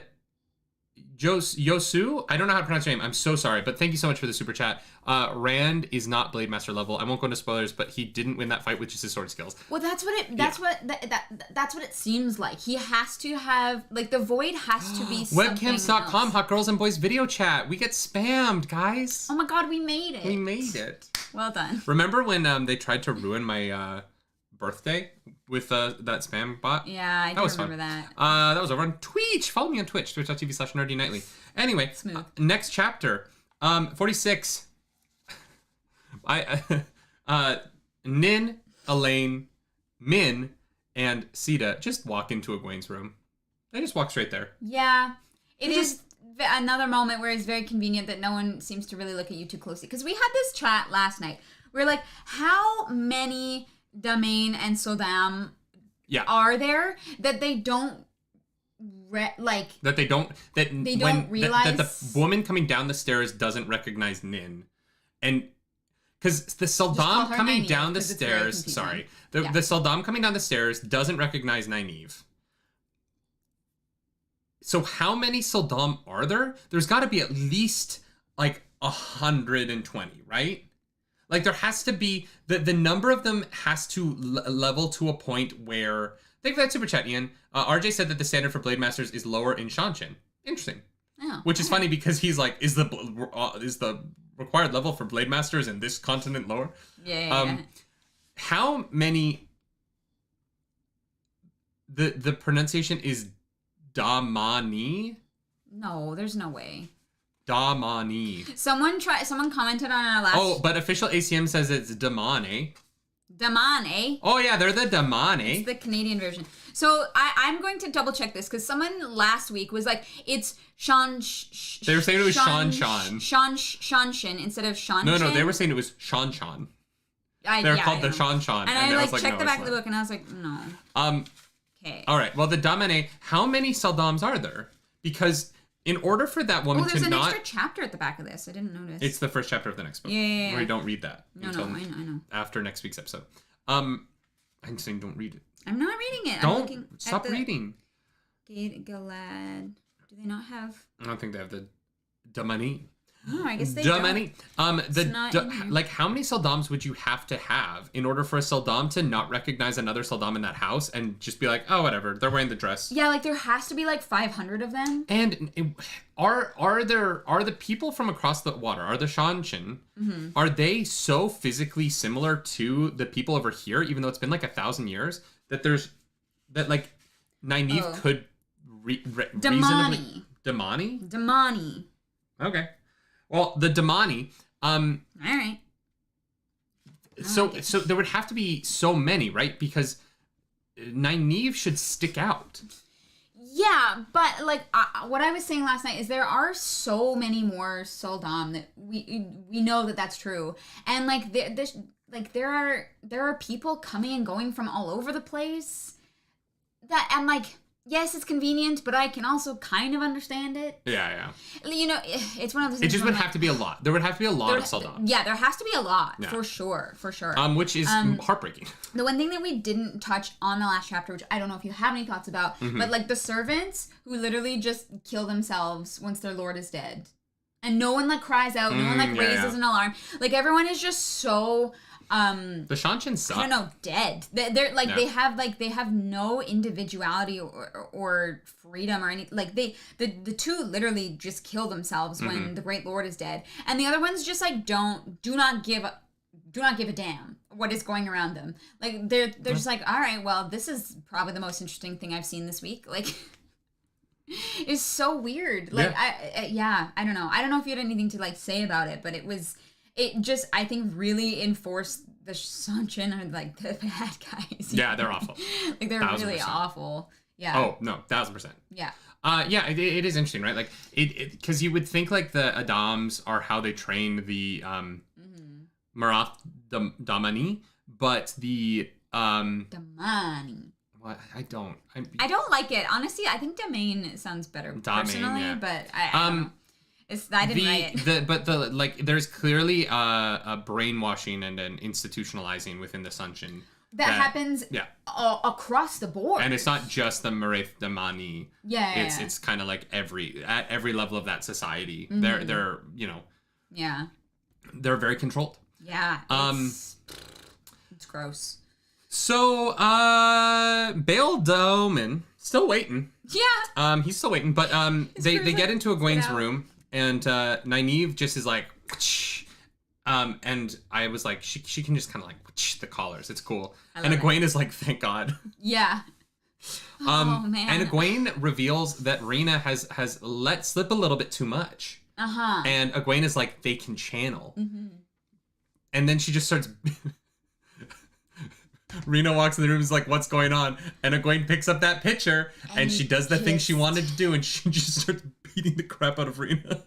I know. And then the collar gets put on Rena, and like she gets tortured a little bit, and then Egwene and then Egwene like fully breaks. Like is like, Nynaeve, they hurt me, and I do not know how to deal with this trauma. Well, and then Nynaeve, so sad. Like, Nynaeve gets weirdly Nynaeve is like, women understand justice and men don't.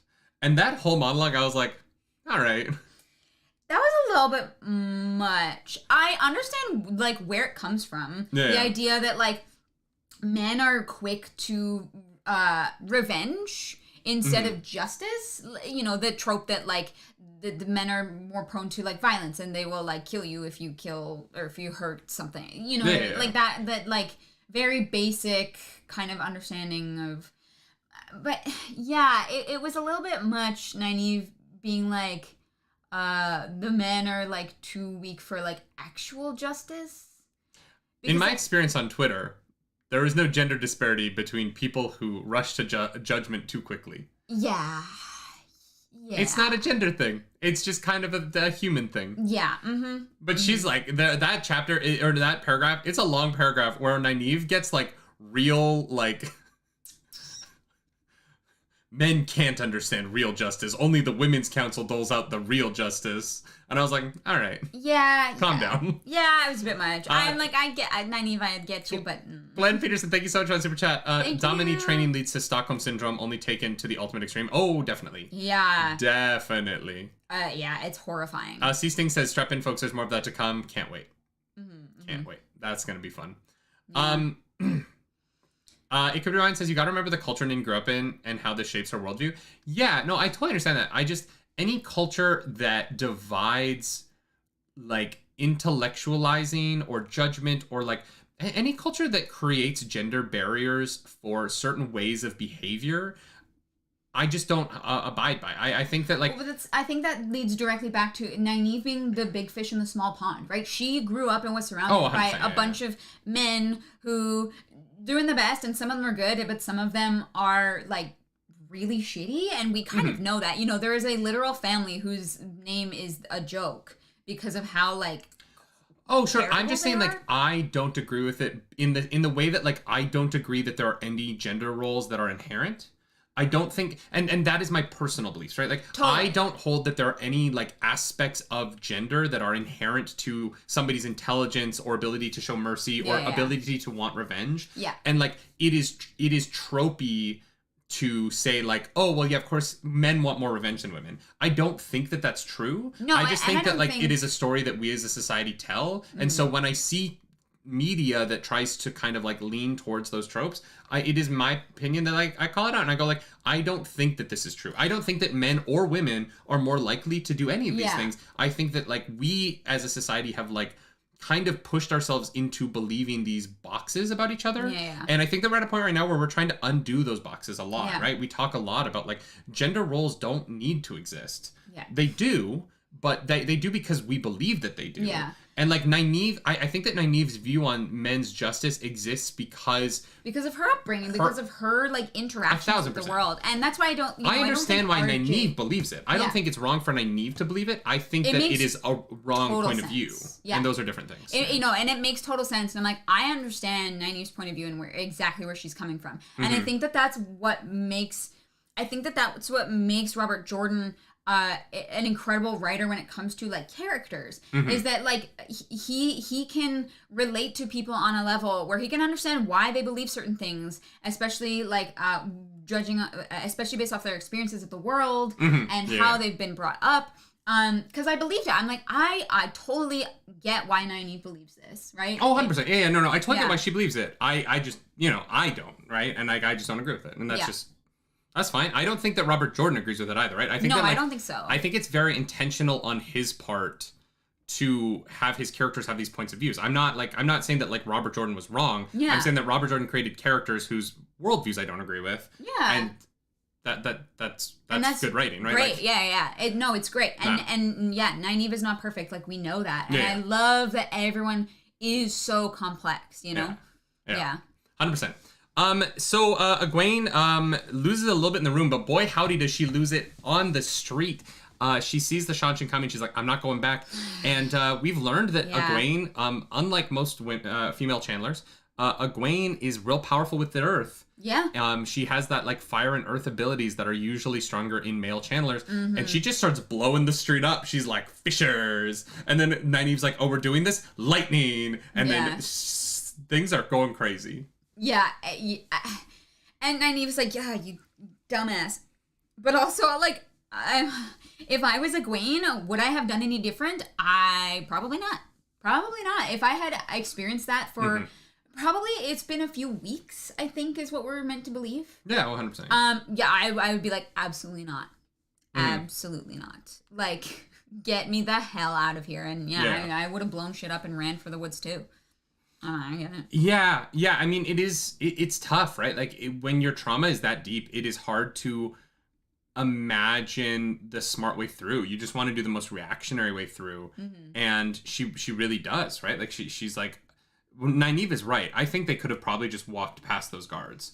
But Egwene is in such a, and honestly, like having just received her freedom back, right? Like I can't imagine. I would do anything to fight for that freedom. And so she goes for the most extreme route.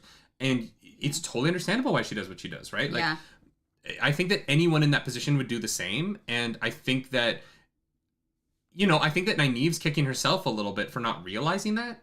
Yeah. I think that Nynaeve is going, oh, God, I should have known, right? Because what she does is the most rational thing to do, which is fight like hell for your freedom. It's what humans do when they have a taste of it, right? Yeah. Oh, yeah. And so I think that... It totally made sense to me, but it does cause, the insanity that is, this next chunk where I had to read through a lot of these next paragraphs, especially the next chapter. A couple of times. To really kind of grasp what was going on, because Robert Jordan, like we talked about at the end of the first book, he writes the confusion of big battles so well. Yeah. Where it's hard to have a point of view on everything that's going on because it's chaotic. And like the chaoticness of his writing isn't that he's writing poorly, it's that it's so intentionally chaotic to put you in a position where you kind of have to put the pieces of what's happening together so that you get the full picture, because it's not going to be spelled out for you because it isn't really clear to the characters what's going on. Yeah, and I find it, and it happened with like with the Ravens. Yeah, I remember specifically, and I'm like, oh no, it is meant to feel like this and meant to feel confusing, because like I struggled with it. I was like, yeah, the Ravens is the perfect example, because that was the first time where I think Chap pointed out that he went to Vietnam, right? And I was like, oh, like he's clearly pulling from that experience in Vietnam for these chapters. Yeah. And this is another place where it feels like that. Oh yeah. He knows what's up. He has experienced it, and it is very, very clear, you know. Oh, 1,000%.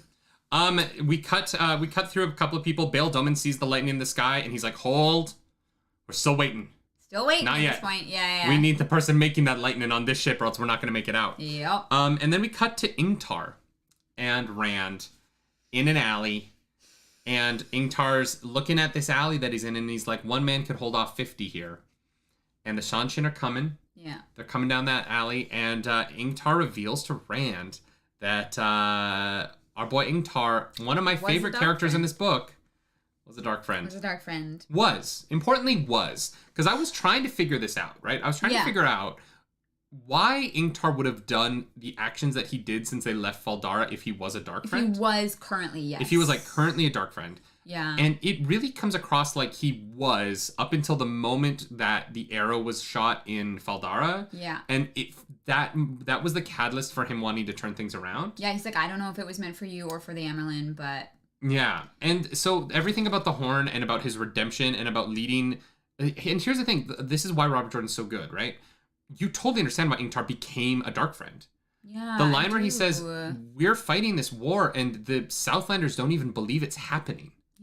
Right? Yeah, people are like, Trollocs, those are fake news. You know what I mean? Like, he's like, I am literally, people are dying to defend you so you can live on in ignorance. And so he says we should create our own peace with the shadow. And I can totally understand the justification of that, right? Yeah. Kevin, thank you so much for that super chat. Thank you for the super RJ wrote chat. battle with a layer of battle fog, 100%. And literal battle fog in the coming next on chapter. Up real quick. Just like that literal fog. But yeah, he definitely did. Thank you so much for that super chat. Yeah. But yeah, Ingtar, man, And he wants to be redeemed so bad. Yeah. Like he knows he screwed up and is trying to make it better, the best that he can. And I never understood why he was so desperate before. I was like, Ingtar, you're kind of being dumb sometimes. Yeah. And I was like, and it just completely makes sense. I'm like, I get it now.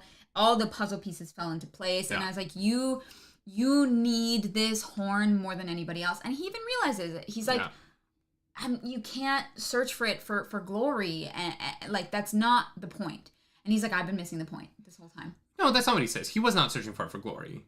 Well, he says you can't search for it. You have to search for it for salvation. And I was for my salvation. And I think that what he realized is that he was being selfish, even in his search for the horn, even in his desire to be even in his desire for salvation, he was still being selfish, the same way that he was when he was a dark friend. I think that his realization isn't that he was going for glory. I don't think he ever was. I think he legitimately was saying, I was selfish as a dark friend, and I was still selfish in my search of the horn. Please let my final moment be something that isn't selfish. Yeah. And I think, he says, like, every man should get to decide when they get to sheath the sword. Yeah. And... oof. I agree with him so much, right? It is in his final moment, he gets redemption not by taking the fight to Shal Al Ghul, right? Yeah. Not by sounding the horn and bringing the armies of the dead back, right? Yeah. He gets his salvation by being selfless. Yeah. And by acting for the benefit of others and not choosing selfishness. Yeah. And I think that is the power of that moment in so many ways. And it's the lesson that he learns. Yeah. And it's crazy because this is only like a half a page, or maybe like a page and a half of the It's not book. much. Yeah. And yet it is so beautiful. And the way that Rand comforts him in his, going off to die is just like really striking. And this was probably my favorite. To spoil my high, I think that this was my favorite part of this whole section. And there's crazy stuff happens. There's big battles.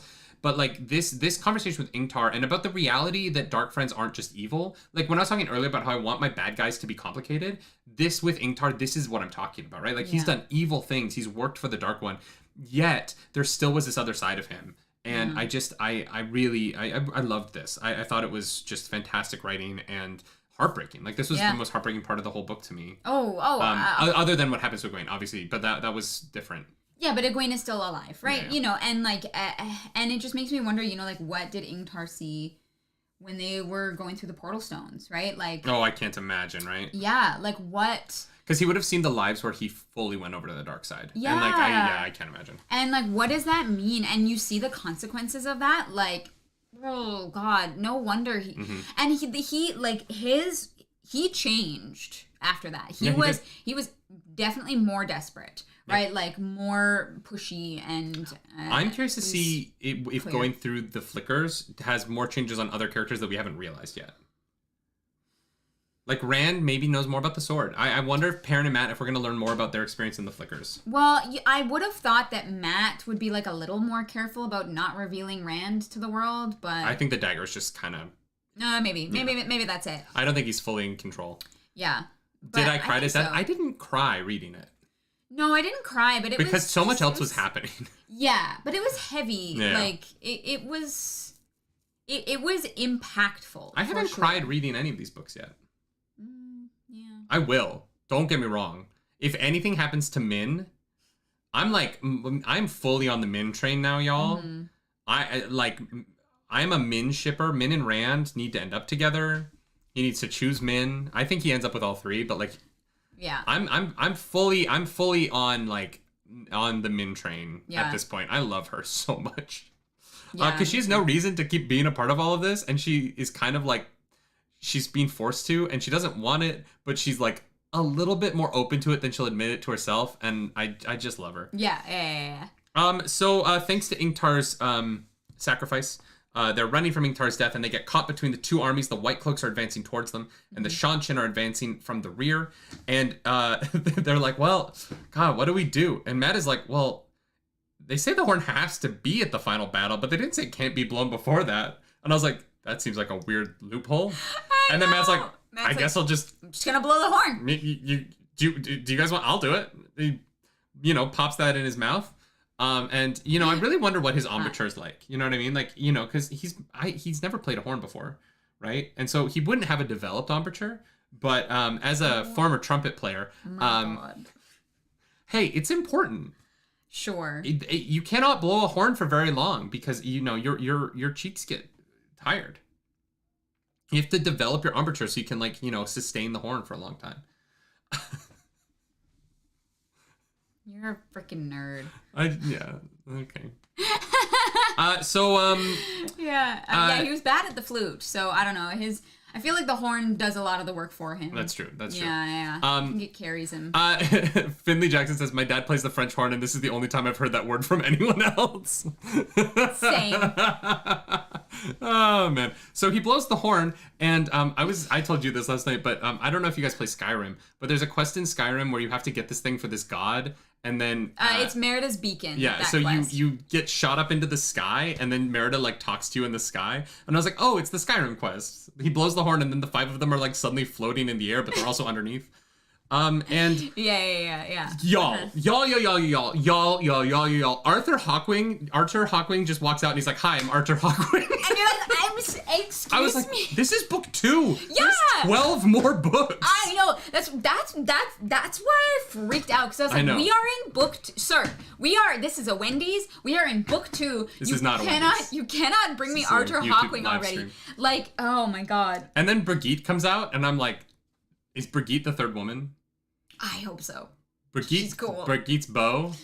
We need them to cast Brigitte so that you can cosplay Brigitte. We need to see the photo of season 2 so that you can do the whoever that is. I gotta do it. I also appreciated Arthur Hawkwing. It takes a lot for a man to join us, and Brigitte's like, and women.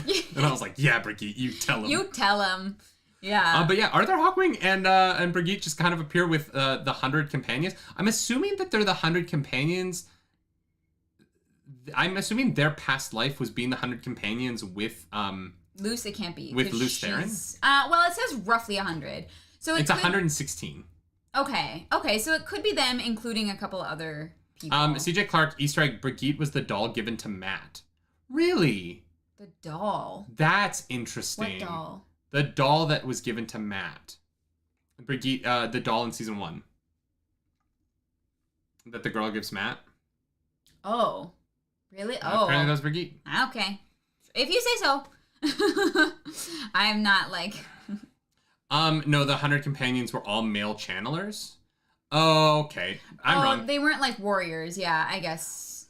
Yeah. I wonder if maybe like some of them made it in. The Heroes of the Horn have nothing to do with the 100 companions. Never mind. I take it back. So they're chatting in the sky or like somewhere.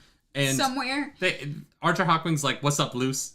My dude. It's good to see you. It's been a while." I'm Rand. It's like, "I'm Randall Thor." He's like, "I'm Rand." Yeah, no. You're the dragon. You got the. Yeah, no.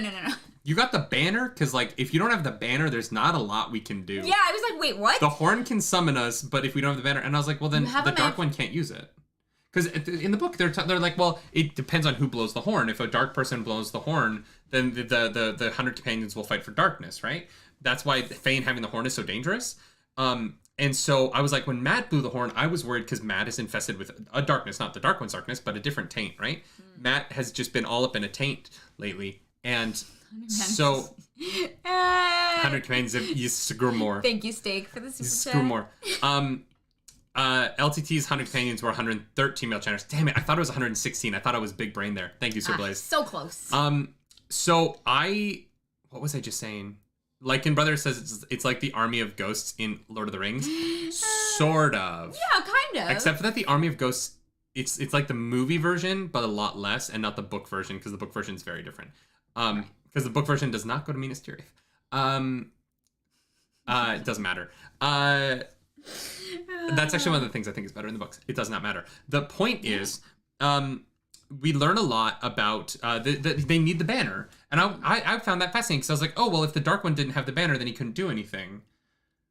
I guess, but the Dark One's powerful. I feel like he could twist it somehow. But the Dark One wouldn't be the one to blow it, right? Like, so if Pat and Fane had blown it, Arthur Hawkwing would have been like, "Who are you?" And Pat and Fane would be like, "I'm Pat and Fane." He's like, "Do you have the dragon banner?" He'd be like, "No." He'd be like, "Well, I don't know what you want us to do then." Like, do you have the banner? Sorry, I can't. It's like when you watch a D&D stream, and you watch a D&D stream for the first time where they actually use like they have to have the like things to cast spells. The like, components. Yeah. Does your campaign use components? Does anyone's campaign use components? Yes, actually. No. Not in my campaign. All right. # not in my campaign. But I was like, oh, it's interesting that you need your components. You know, you can't cast your spell without all the pieces. Spell work. Oh my god. But also, super dangerous to keep the banner and the horn together then. They should have been separated. Other than The Great Hunt would have been a longer book. Yeah, I mean, I wonder if Arthur Hawkwing, they don't actually need the banner. They're just like, buddy, you gotta get over this thing. Wait, what if Arthur Hawkwing just likes the banner? Yeah, he's like, he just wants it. I need the drama of it. Actually, can we fly the banner? Because otherwise, I feel like I'm not immersed in my role here for you. You know, I need to know my intention. So Perrin becomes the Banner Lord, and he puts it up on a stick. It's branding, yeah. The social media manager, who's one of the 100 like people there, who's like, guys, you have to fly. I worked so hard on this strategy. People gotta know us. He's like, I know the guy who sewed the banner. I know the guy who sewed the banner. He would really appreciate it. He needs the exposure. Tate, thank you. Yeah, we did pass 7,000 subscribers 2 days ago, so thank you to everyone for that. Thank you, guys. And if you aren't subscribed to the channel, hit the subscribe button. It helps out a lot. Also, hit the like button, y'all. The like button, if you hit the like button on this video, that helps us more than anything right now. Liking and commenting is the #1 way to get these videos out to more people, and we want to, grow the community of Wheel of Time people. Smash that like button. Smash it. Where was I? So Perrin sets up the banner. Yeah. So he's on one side of Rand, and then Matt is on the other with the horn. And they ride into battle, the three of them side by side, and this almost got me choked up because I was like, that's pretty rad. Like getting to go to war with your boys, and 100 ghosts. Yeah. This kind of wild. Yeah. And so they start wrecking shop. It is very much like the movie Lord of the Rings because those ghosts are just like they have zero problems, and they appear and disappear. They can do anything. Rand runs right into Baalzamon. Yeah, who's just like, you know what? I couldn't miss the fun. It's time to fight. Yeah. It is time to fight, and that's what they do. Rand and Baalzamon has his like fiery staff. It very much reminded me of Saruman. Yeah, I was like, oh, dope. Yeah. And Rand is... Hurin is like, I don't know what I'm doing here, but... Hurin, they're like, Hurin, you should stay behind. And Hurin's like, dude, I have I don't get it. I don't have a clue what's going on. I'm going with you. I'm coming. I know. And immediately they like ride into battle, and Hurin's like, I have a short sword. And he just gets off his horse and starts fighting on the ground because you have to have a reasonably long blade to fight from a horse. Oh, yeah. Horses otherwise, are big. Like, yeah. And so Hurin I just love the description of everyone's on horseback, and Hurin's like, I'm gonna get on the ground and just start fighting. I love it. I love it so much. But yeah, our big BB boy shows up. And, Daddy B.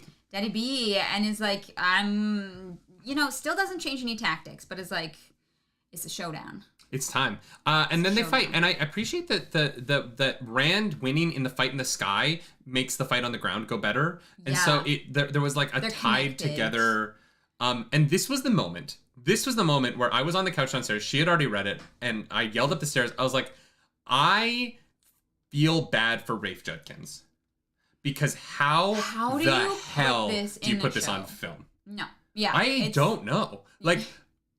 If you had a movie budget, I don't know how you do this. Yeah, like this is like A-list Hollywood budget. Yeah. Otherwise, it's not gonna work, and I have no idea what they're gonna do. You need someone with like, you need a director who has an incredible acumen for combat on film. Yeah. And there's a lot I like about season 1. You guys know that, but like, the combat never looked great to me outside of one-on-one fights. And so, like, the big battles really struggled to me throughout the entire season.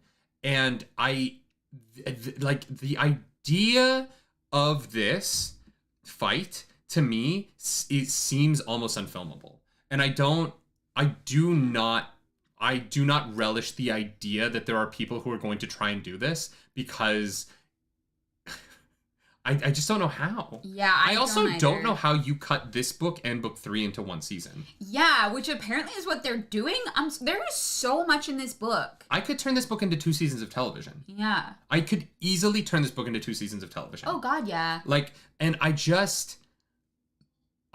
really don't, like, this battle to me is, so important, right? Yes. But also, like, between the ghost heroes... The White Cloaks on one side, the Shanshin on the other. The Shanshin have all of these Grom and the floating in the sky, beasts.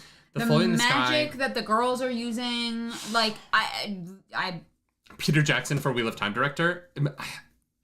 Look, even Peter Jackson needs a budget and many, many years, because we saw what happened with The Hobbit. He had no time. What happens when you do not have pre-production time on something like this is it turns out like The Hobbit did. I don't know. Yeah. I don't know how... I think there's a lot in this book that's really easily adaptable. I think there's really cool stuff in this book that's easy adaptable. I almost wish the show was... Honestly, I wish the show was animated. Because you could pull this off animated, maybe. Yeah. I don't know how they're... I just don't know how. Honestly, Yeah. It's going to be kind of... It's going to be tough. And I don't envy the position they're in trying to turn this into a show.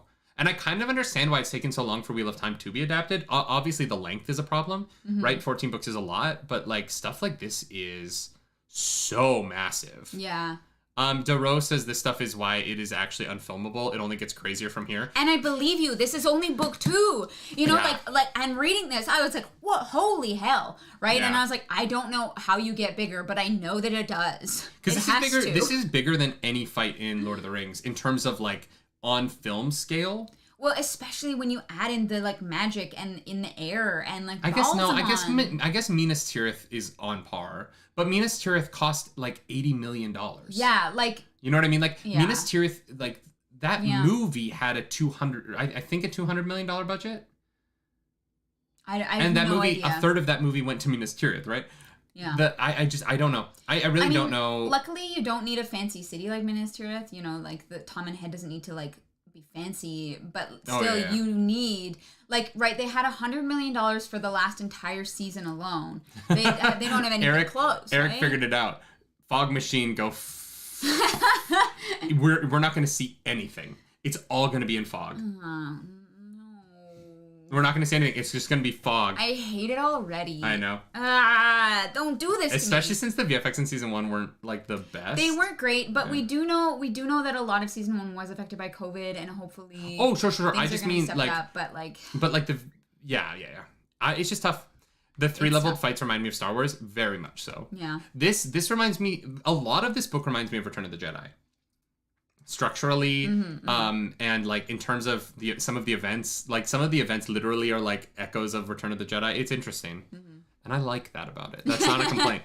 I like Return of the Jedi quite a lot. It's my favorite. So Rand and Balsamon are having their fight. Rand is sure no life served the dark, which I thought was really interesting. There has been this idea that Balsamon throws at Rand where he's like, sometimes you serve me, sometimes you don't. And Rand is like, I never served you. There's no way.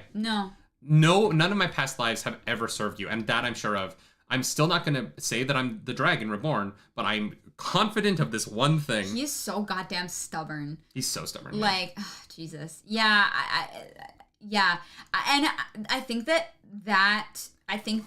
assuredness is actually going to kind of launch Rand's character into the next book, right? He has to have that kind of belief in himself, because a lot of this book was him figuring it out, learning how to command, like be like lordly, and learning how to be confident with his skills with the blade, learning how to talk to people, you know, the great game of the houses or whatever it is. I can't even remember it starts with a D. The Game of Thrones. Deus Domain. Deus Domain, that's it. Yeah. You know, a lot of this book or Deus Damar. A lot of this book was Rand figuring shit out, and I think that him having confidence in something is going to be so crucial moving forward. Yeah, 100%. Him knowing that I did not serve. There's absolutely no way, and it's not going to happen. Well, and I like Cyanat's point. It's believable, though. If any previous dragon served the Dark One, then would the wheel still be turning? I agree with that, right? Yeah. I understand why Rand got to this point. I just liked that he was so sure of this. Yes, it made sense. And so Rand realizes that he's kind of not getting anywhere, and in order for the fight to be over, Balsamon has to be defeated. I don't know why he comes to that conclusion. Well, because he can see that below his actions, like their actions up there, influence what's happening down there. Yes, but if they both lose, wouldn't they both lose on the ground too? Well, it's tough, right? Because at that point, the White Cloaks have already been defeated, and the Shanshan are already fleeing. Right. So Rand is like, well, if I win, then the ground wins. But if I lose winning, my team on the ground still wins. Whereas, like, if it really is an equal tie between their fight and the ground fight, then losing by winning would mean that the ground would lose by winning. And that obviously doesn't happen, and it's like a leap of faith that he takes. I think it's a leap of faith, because there's no other. I have no other explanation for it. And so Rand, thank God. Oh my God, you guys! I'm so glad Ingtar explained how the book was going to end a few chapters ago. Thank you, Ingtar. Because otherwise, we wouldn't have had the foreshadowing to find out that Rand does Heron waiting in the rushes. That's what it's called. And Balsamon's like, "Why are you smiling, idiot?" Gets him in the chest with his thing, but at the same time, Rand takes that Heron marked blade and goes right deep into B's heart, and he penetrates Daddy B. He penetrates Daddy B to his core. He does, yeah. And he gets like a bunch of his shaft in there. You know, it's some thick penetration. And it even melts the sword. Yeah, it gets too hot. It's too hot. It's too hot to handle. God damn! Call the police and the firemen. Jan, thank you for that super chat. Consider the show an advertisement for the book. It could never do it justice. Maybe true. I don't know if I would consider an advertisement for. I think we started reading the books because of it. Yes, but I mean, it literally wasn't our advertisement for the books. No, I just mean in the sense that they kind of have to be separate. Like, I like to think of the show as like inspired by Wheel of Time and not an adaptation of the Wheel of Time. It's a different turning of the wheel. Yeah. It's one of the like hazy realms. Albino brings up a good point. Rand's sword does go soft. Does go soft. Yeah. Damn. Yeah. Well, at least he knows he's not into dudes. That's fine. So chapter 48, Min just finds Rand because there's a pull. There's a thread connecting them. And she finds that melted sword. She finds a cauterized wound. But he's cold to the touch, and she freaks out, and she gets him to a bed. She gets him to a bed and is like, oh, I have to warm you up, and I hate every moment of this. No, she doesn't. She hates it because the love of her life is hurt.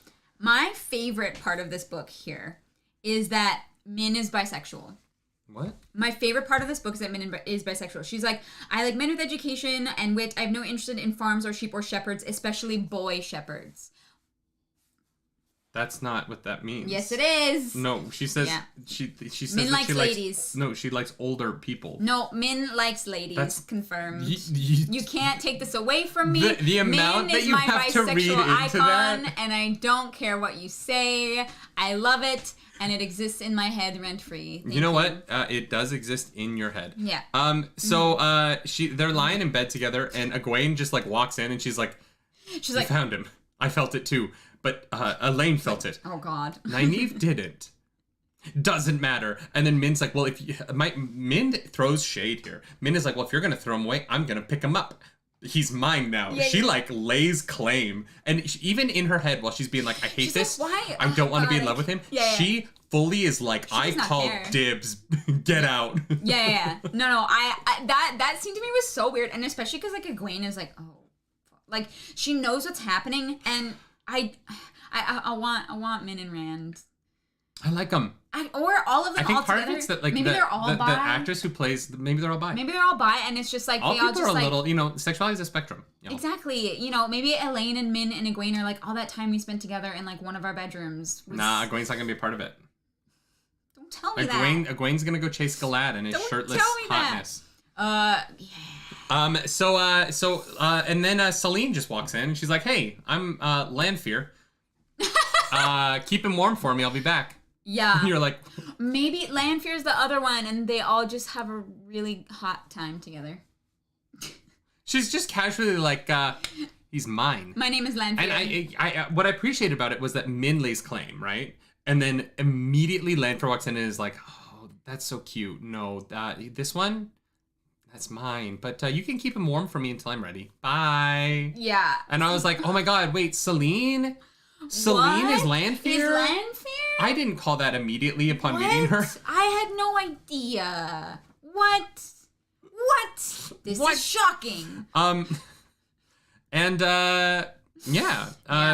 chapter ends with Bayer headed off to, tell the world that Perrin is a dark friend, and that some stuff went down. There was a battle in the sky. Shit's crazy. Honestly, I'm kind of sad that like Rand wakes up and people are gone. Like he doesn't have a moment.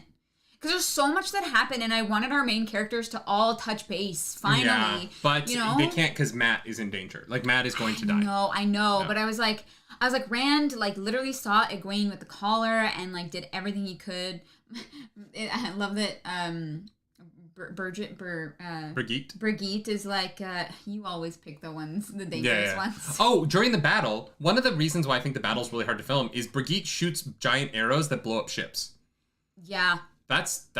You need PIM technology from Hawkeye. Because otherwise, I don't know what you're going to do. Yeah.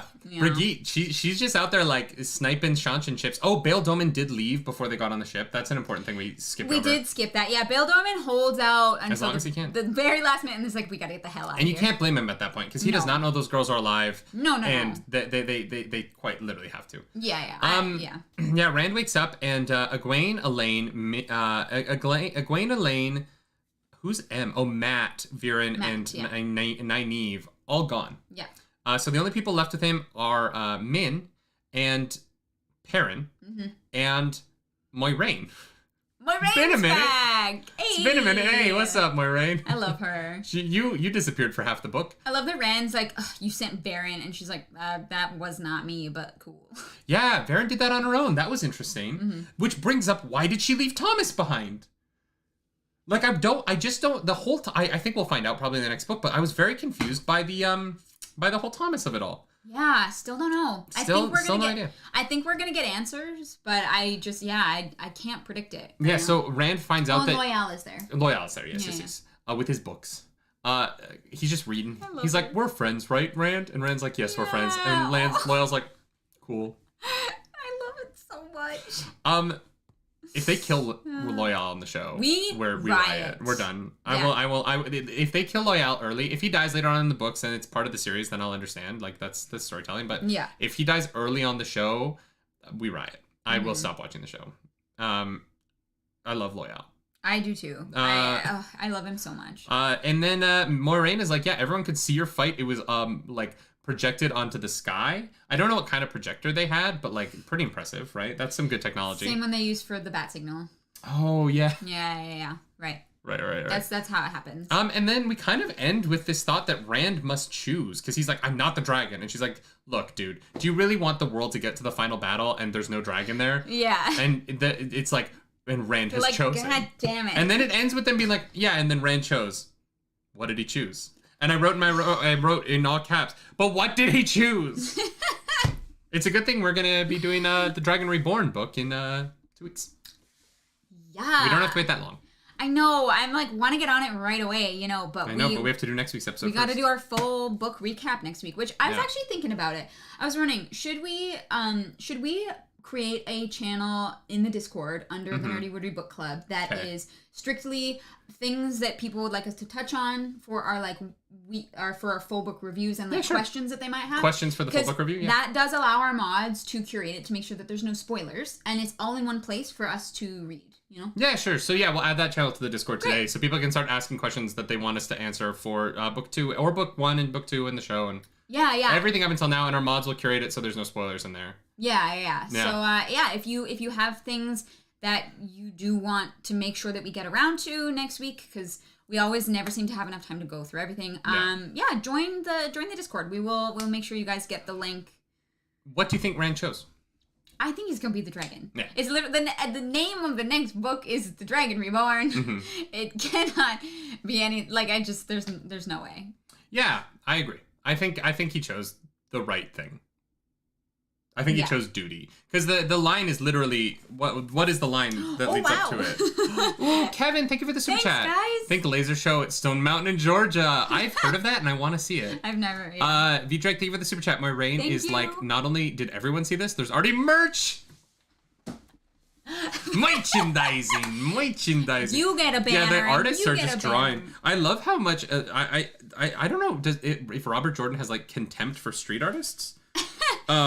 Steak wants to know if Sunday you're playing Elden Ring or Horizon Forbidden West. William, I'm going to be playing some Horizon Forbidden West and some Guardians of the Galaxy. Oh, right. Yeah, and then I might end with Elden Ring. But I'm going to do like a chunk of both of those first. I'm very excited. Guys, all I want to play right now is Elden Ring. But like, I need to know what happens to Aloy.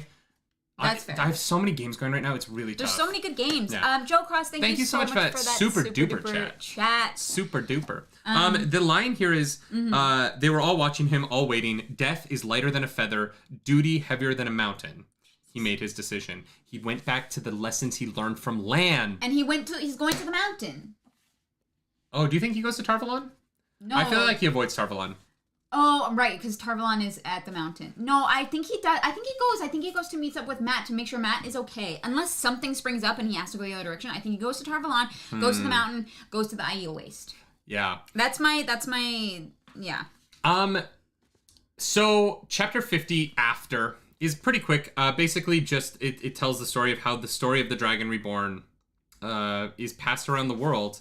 And we get some of the the cycle of the dragon, from the Fourth Age. And it ends with, let the dragon ride again on the winds of time. Do you think the dragon learns to fly? No. You don't think he literally rides the winds of time? No, I think the banner flies. Do you think that he can like keep fighting people in the sky? That he can like be like 1v1 me, bro, and then they're suddenly in the sky fighting? I hope so. I hope that that's just like his thing. So dramatic. For our have you met the Quen yet in Horizon Forbidden West? I haven't met the Quen yet. But I'm excited. I'm still on Horizon Zero Dawn. So yeah, no spoilers. No spoilers for the end of Horizon Zero Dawn. She hasn't played it yet. Yeah, I am doing a playthrough of Horizon Zero Dawn on my channel. Actually, I should make my episode live. Actually, I don't have a thumbnail for it. I'll make it right now. Okay. We kind of got through everything. We did it in less than 4 hours. Our 2.5 hour show is going to be a 2.5 hour show, guys. We crushed it. Yeah, we're trying our best. You know, we don't want to God, I cannot English today.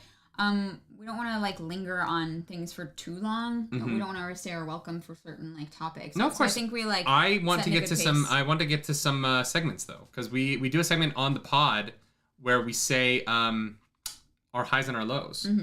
And the way that we do this, my family used to do this at the dinner table every night, where we would celebrate each other's highs and commiserate over each other's lows. The way we do this is Close does her high first, then I do my low, then Close does her low, then I do my high. So we do that compliment sandwich. So Close, what was your high of the section? Well, I was thinking that my high would be, I think it's going to be your high with Ingtar.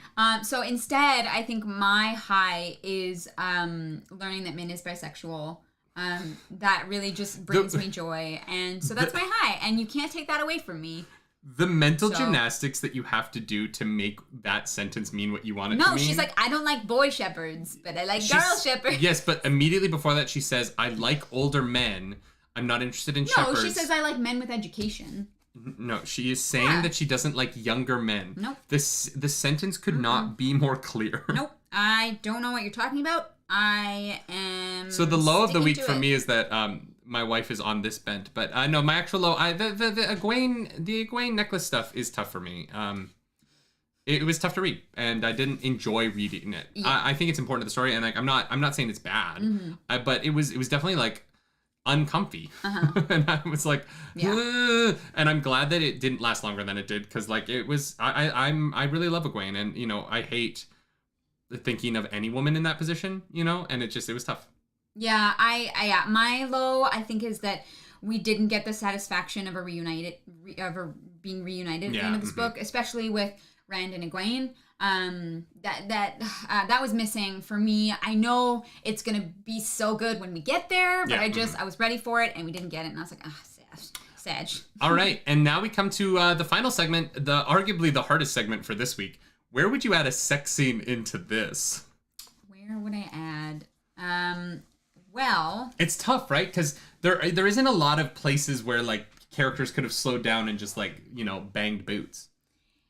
That one is tough because absolutely nothing that we say is gonna make a lick of sense in what happens. Where do you add a smut corner here?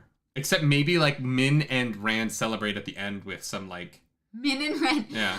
Maybe like Rand and like Daddy B, they're like going at it and they're like in front of everybody. No, because here's the problem. Here's the problem, right? Is that Daddy B's holes are fire. So you don't want to stick your dick in there. You don't want to stick your dick in there. That's fair. You just don't. Like if every hole is just fire. Fuck off. Oh God. It's like fucking a toaster. You know what I mean? Like a toaster. Okay. That is not. Oh, okay. All right. What? It is. I guess so. I hate that, but. Sorry. All right. Where would I add? I had one, and then I lost it, and now I'm trying to remember. Matt blows the heroes of the horn. I feel like I like the idea of like in the post of it. Rand is still injured. Yeah. And like Min is like taking care of him, and he's like, I haven't like been able to masturbate because I'm so injured, and she's like, let me take care of you, Rand.